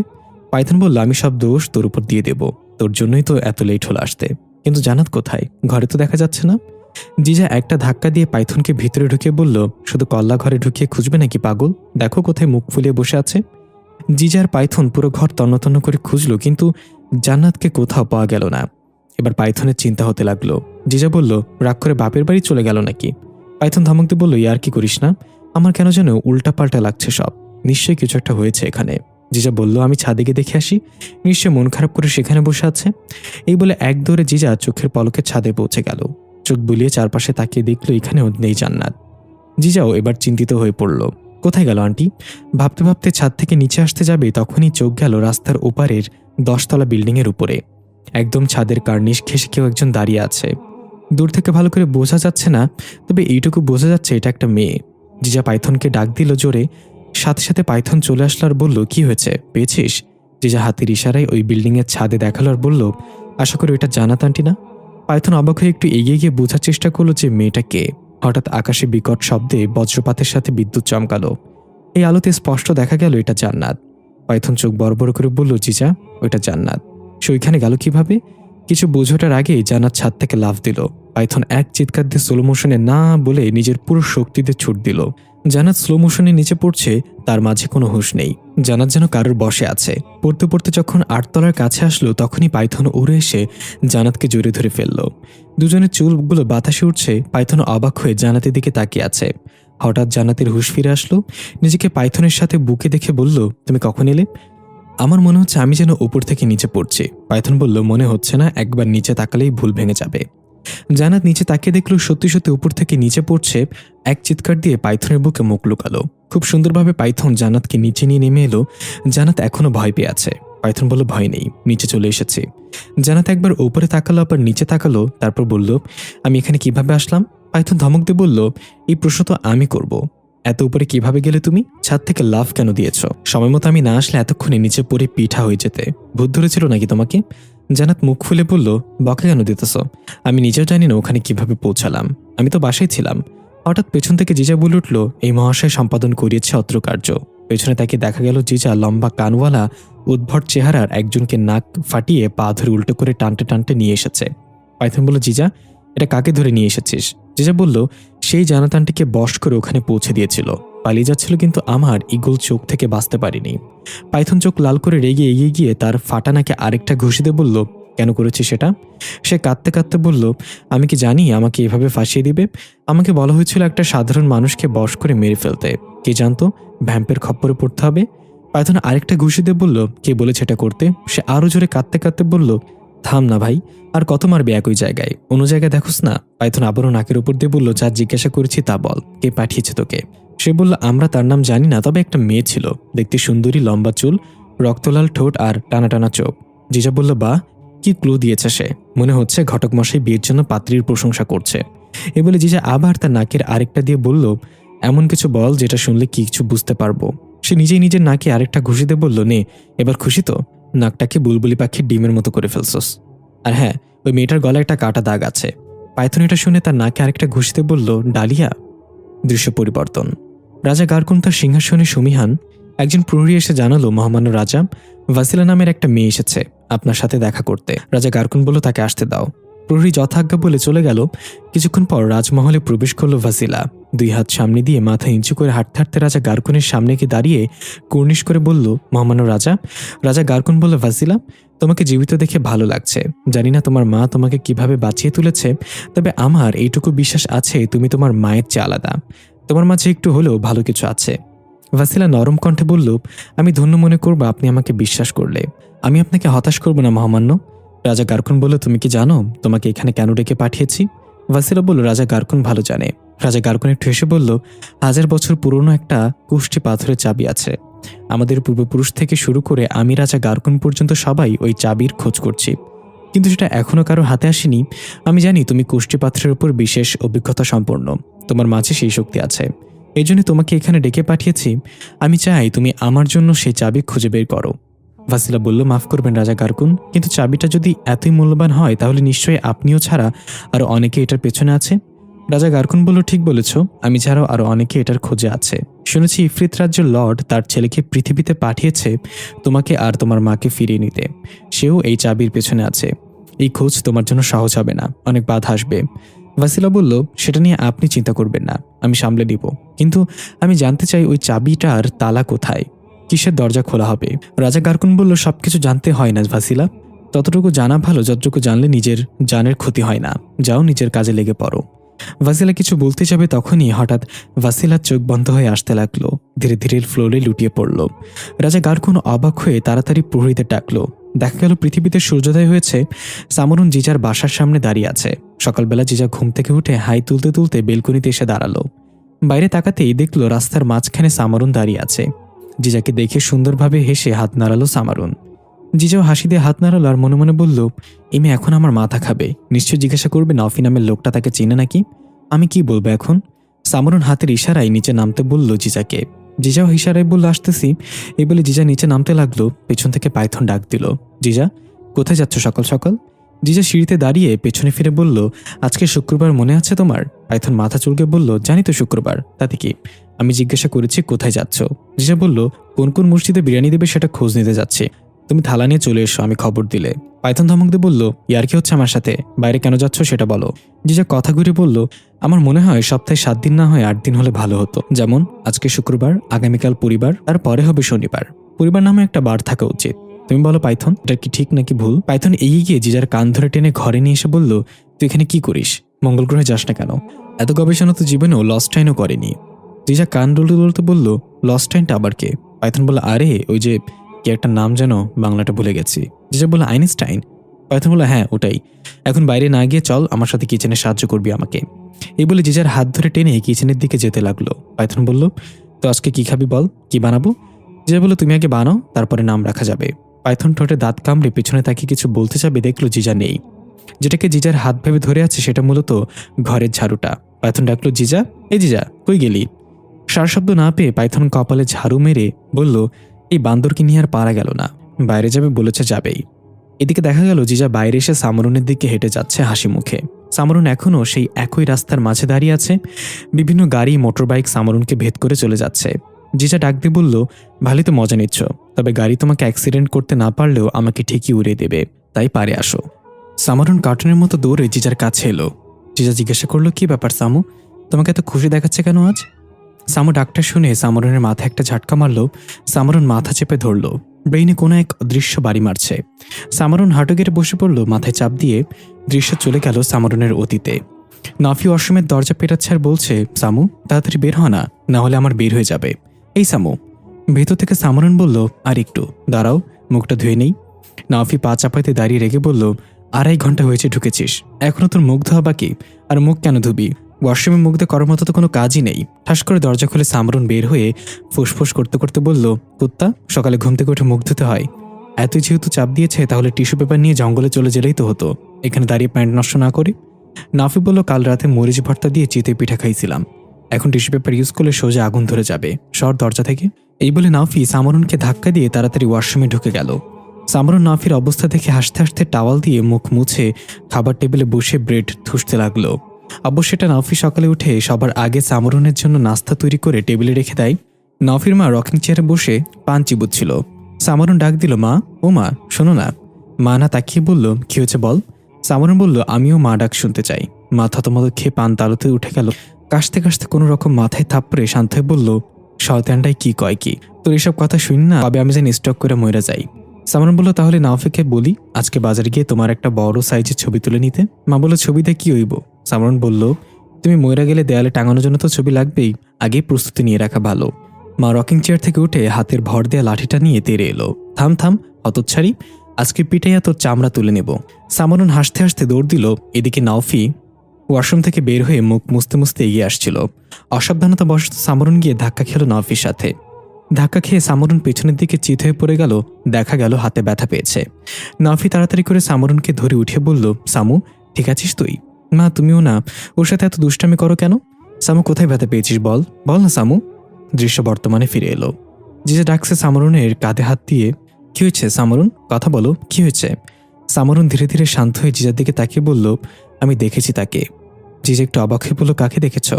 সামরুন বলল, নাফি নামের লোকটাকে, আমাকে সামু বলে ডাকছিল, নিশ্চয়ই তার সাথে আমার কোনো না কোনো সম্পর্ক আছে, আমি তার বাড়িতে ছিলাম।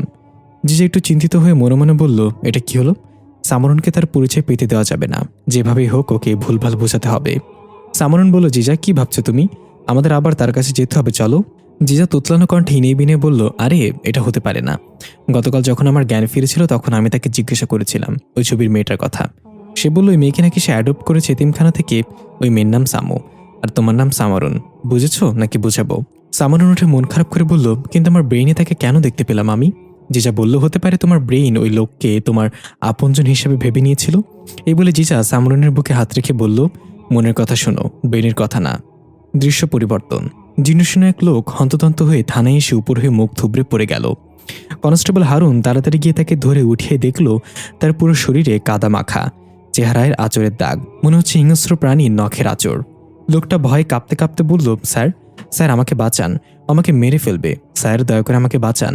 হট্টগোল শুনে ভেতর থেকে ফাতিহা বের হয়ে এসে বলল, কে মেরে ফেলবে তোমাকে, শান্ত হও, খুলে বলো কি হয়েছে। লোকটা দৌড়ে ফাতিহার সামনে গিয়ে কাঁদতে কাঁদতে বলল, ম্যাডাম সে আসছে, আমাকে মেরে ফেলবে, ও কোনো মানুষ না, পিশাচ। ফাতিহা অবাক হয়ে জিজ্ঞাসা করলো, পিশাচ মানে? লোকটা বলল, হ্যাঁ ম্যাডাম, পিশাচ, ঘাড়ে কামড় দিয়ে রক্ত চুষে নেয়, রক্ত চোষা পিশাচ। ফাতিহা সহ বাকি সবাই ঝটকা খেলো। ফাতিহা লোকটাকে ধরে চেয়ারে বসিয়ে বলল, কি হয়েছে খুলে বলো। লোকটা কাঁপতে কাঁপতে বলতে লাগলো, ম্যাম আমি একটা প্রাইভেট কোম্পানিতে জব করি, মাঝে মাঝে কাজের চাপে ডিউটি শেষ হতে হতে রাত হয়ে যায়। 3 দিন আগে কাজের চাপ একটু বেশি থাকায় অফিস থেকে বের হতে রাত 12টা বেজে গিয়েছিল। দুর্ভাগ্যবশত আমার বাইকটা সেদিন গ্যারেজে ছিল ক্লিন করার জন্য। অত রাতে কোনো গাড়ি বা রিক্সা পেলাম না, তাই বাধ্য হয়ে হাঁটা শুরু করলাম। বেশি দূর না, অফিস থেকে বাসা আধ ঘন্টার পথ। কানে হেডফোন গুঁজে গান শুনতে শুনতে নিস্তব্ধ রাস্তার কিনারা ধরে হাঁটছিলাম। হঠাৎ হেডফোনে গান অফ হয়ে অদ্ভুত একটা শব্দ হতে লাগলো। মনে হচ্ছিল শব্দটা আমার কানের পর্দা ফাটিয়ে দিবে। আমি তাড়াতাড়ি করে হেডফোনটা কানে দিয়ে খুলে ফেললাম। চেক করে দেখলাম কি হলো এটা, কোনো কিছুই বুঝলাম না।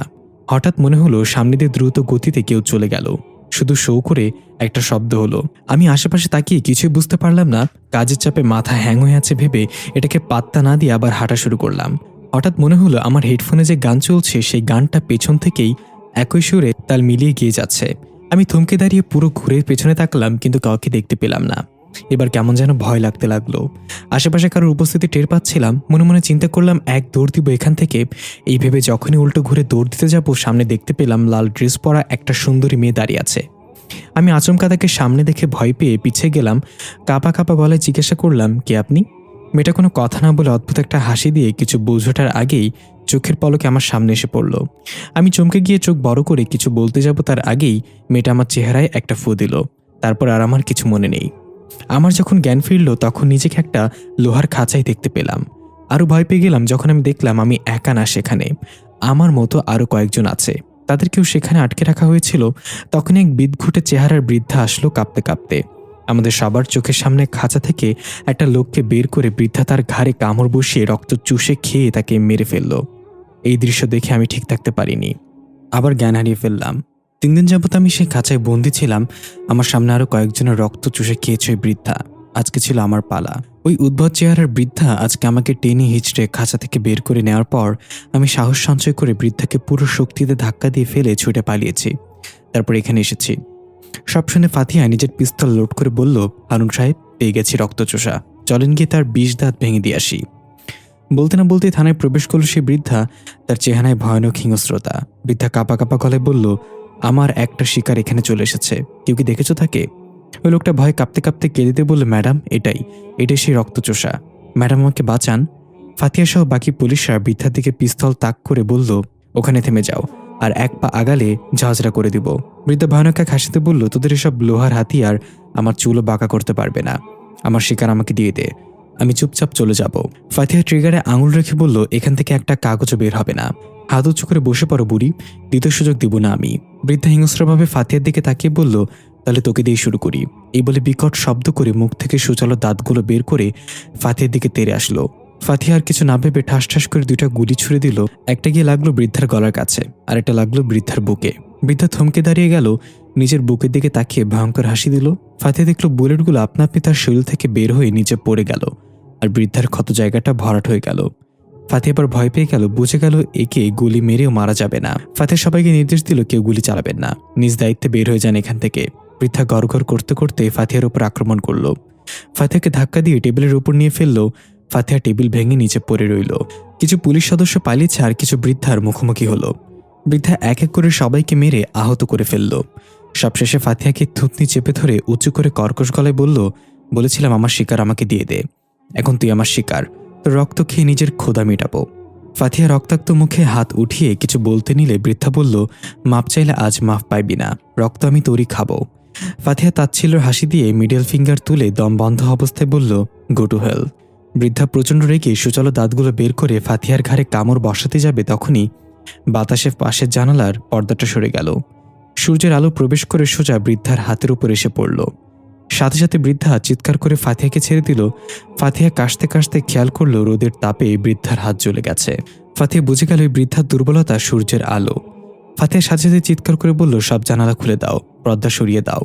এটা শুনে বৃদ্ধা নিজেকে সামলে নিয়ে আবার তেড়ে এলো ফাতিহার দিকে। তার আগেই অন্য আহত পুলিশরা তাড়াতাড়ি সব জানালার পর্দা সরিয়ে দিল। চারিদিক থেকে সূর্যের আলো প্রবেশ করলো ভেতরে।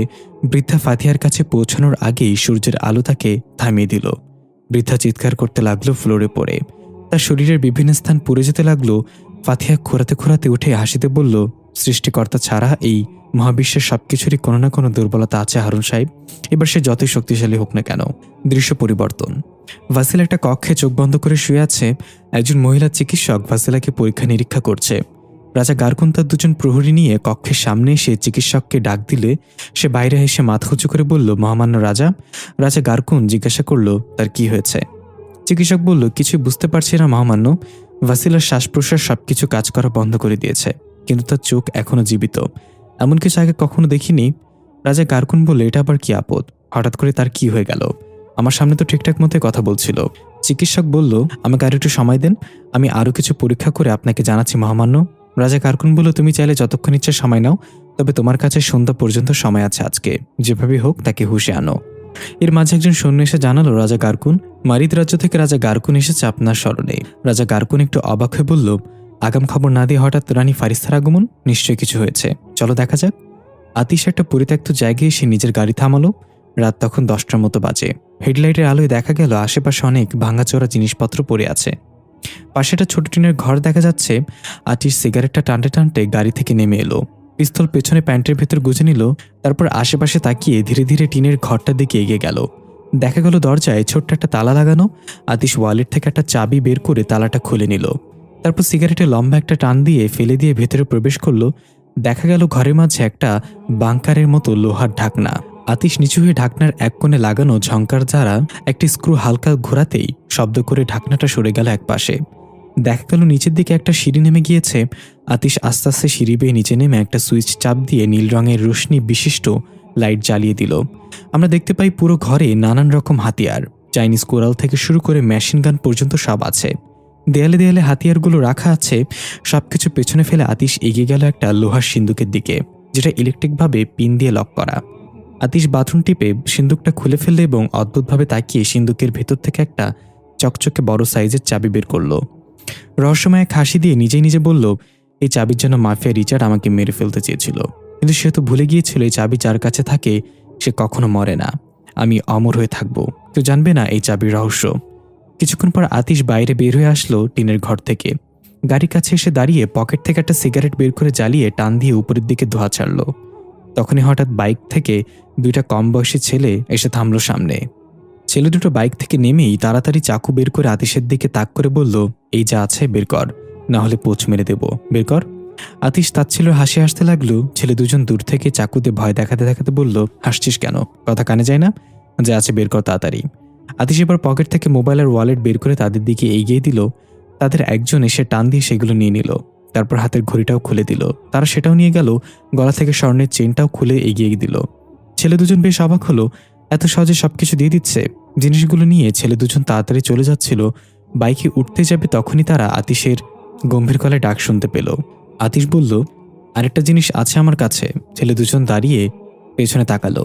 তাদের মাঝে একজন বলল, আর কিছু লাগবে না, চল তাড়াতাড়ি কেটে পড়ি এগুলো নিয়ে। আরেকজন বলল, আরে আজকের মতো সুযোগ পেয়েও আর পেতে না পারি, সে যেহেতু ইচ্ছে করে দিতে চায় তাহলে আমরা ফেলে যাব কেন। এই বলে ছেলে দুজন আবার আতিশের দিকে এগিয়ে এলো চাকু হাতে আর বলল, আর কি আছে বের কর। আতিশ ভয়ানক একটা হাসি দিয়ে কোমরে গুজে রাখা পিস্তলটা বের করে তাদের দিকে এগিয়ে বলল, এটা আছে, নিবি। ছেলে দুজন আতকে উঠে প্রচন্ড ভয় পেয়ে সেখান থেকে দৌড় দিল। ঠাস করে দুটো গুলি চলার শব্দ হলো। গাছের পাতার আড়াল থেকে ঘুমিয়ে থাকা পাখিগুলো টানা ঝাপটাতে ঝাপটাতে উড়ে গেল। আমরা দেখতে পাই বাইকের সামনেই ছেলে দুজনের মৃতদেহ পড়ে আছে। আতিশ এগিয়ে গিয়ে মৃতদেহ দুইটা টেনে এনে গাড়ির বনাটে ভরে বন্ধ করে দিল। তারপর হাতে লেগে থাকা রক্তগুলো টি শার্টের সাথে মুছতে মুছতে বলল, আজকে শিকার করার কোনো ইচ্ছাই ছিল না, কিন্তু শিকার নিজের পায়ে হেঁটে আমার কাছে এসেছে, কি করে ছেড়ে দিই। আতিশ গাড়িতে উঠতেই যাবে আচমকা ভারী কিছু উড়ে এসে গাড়ির উপর পড়ল। আতিশ ছিটকে দূরে গিয়ে পড়ল। গাড়িটা ভেঙে চুরমার হয়ে টুটুট করে শব্দ হতে লাগলো। আতিশ যেন এক মুহূর্তের জন্য থমকে গেল। সবকিছু কেমন ঝাপসা লাগছে, কি হয়ে গেল কিছুই বোঝা গেল না। আতিশ ধীরে ধীরে কোনো রকমে উঠে দাঁড়িয়ে কাশতে কাশতে গাড়ির কাছে এলো। আতিশ অবাক হয়ে দেখলো গাড়ি মাঝে পড়ে আছে একটা মেয়ে। তার মানে এই মেয়েটাই উড়ে এসে গাড়ির উপর পড়েছে, কিন্তু কিভাবে? আতিশ দেখলো মেয়েটা এখনো বেঁচে আছে, হালকা চোখ খুলে কোঁকড়াচ্ছে। আতিশ কিছু বলতে যাবে তার আগেই পেছন থেকে একটা কর্কশ গলা ভেসে এলো, বাঁচতে চাইলে এই স্থান ত্যাগ করো। আতিশ চমকে গিয়ে পেছনে তাকিয়ে দেখলো লম্বা চওড়া সুঠাম দেহের একজন লোক দাঁড়িয়ে আছে। আতিশ তাড়াতাড়ি করে পিস্তল তাক করে বলল, তার মানে আপনি মেয়েটাকে মেরেছেন, ছেড়ে দিন ওকে, নাহলে আমি শুট করে দেব। আতিশ কিছু বুঝোটার আগেই লোকটার চোখের পলকে এসে আতিশের হাত থেকে পিস্তলটা নিয়ে উল্টো তার দিকে তাক করে বলল, এবার আমি তোমাকে শুট করে দেই। আহত মেয়েটা কোকড়াতে কোকড়াতে বলল, পাইথন আমাকে ছেড়ে দাও, আমি ভুল করেছি, আর কখনো এই ভুল হবে না। পাইথন ঘাড় কাত করে আতিশকে এক ধাক্কায় ছুঁড়ে ফেলে দিয়ে বলল, ডালিয়া, তোমাকে তোমার জীবন দুইটা সুযোগ দিয়েছিল, তুমি কিন্তু শুধরাওনি। তুমি আবার জান্নাতের উপর আক্রমণ করেছিলে, এর মাসুল তোমাকে দিতেই হবে। দূরে মুখ থুবড়ে পড়ে আতিশ বুঝে গেল এরা সাধারণ মানুষ না, এরা অন্য কিছু। এই মুহূর্তে আমার কি করা উচিত? এক কাজ করি, অজ্ঞান হওয়ার ভান করে পড়ে থাকি, নাহলে আমি মায়ের খাবো আজকে। এই ভেবে টুম করে অজ্ঞান হওয়ার ভান ধরে শুয়ে রইল আতিশ। পাইথন গাড়ির ভেতর থেকে ডালিয়াকে টানতে টানতে বের করে আনলো। এরপর ডালিয়াকে দাঁড় করিয়ে তার চোখে চোখ রেখে হাসিতে বলল, যদি মরার এত শখ তোমার তাহলে আমাকে বলতে, আমি তোমাকে খুব সহজ মৃত্যু দিতাম। জান্নাতকে আঘাত করার কি দরকার ছিল? ডালিয়া আহত অবস্থায় দাঁড়িয়ে থাকতে পারছিল না, হেলে দুলে পড়ে যাচ্ছিল। ভাঙা ভাঙা গলায় ডালিয়া বলল, আমি তো শুধু তোমাকে পেতে চেয়েছিলাম, যে কোনো মূল্যে। তোমার সাথে ওই মানুষের বাচ্চাকে আমি একদম সহ্য করতে পারি না। দয়া করে আমাকে বোঝার চেষ্টা করো, আমি তোমাকে অনেক ভালোবাসি। পাইথন প্রচণ্ড রেগে ডালিয়ার গলা চেপে ধরে বলল, তোমার মুখে ভালোবাসার কথা মানে না ডালিয়া।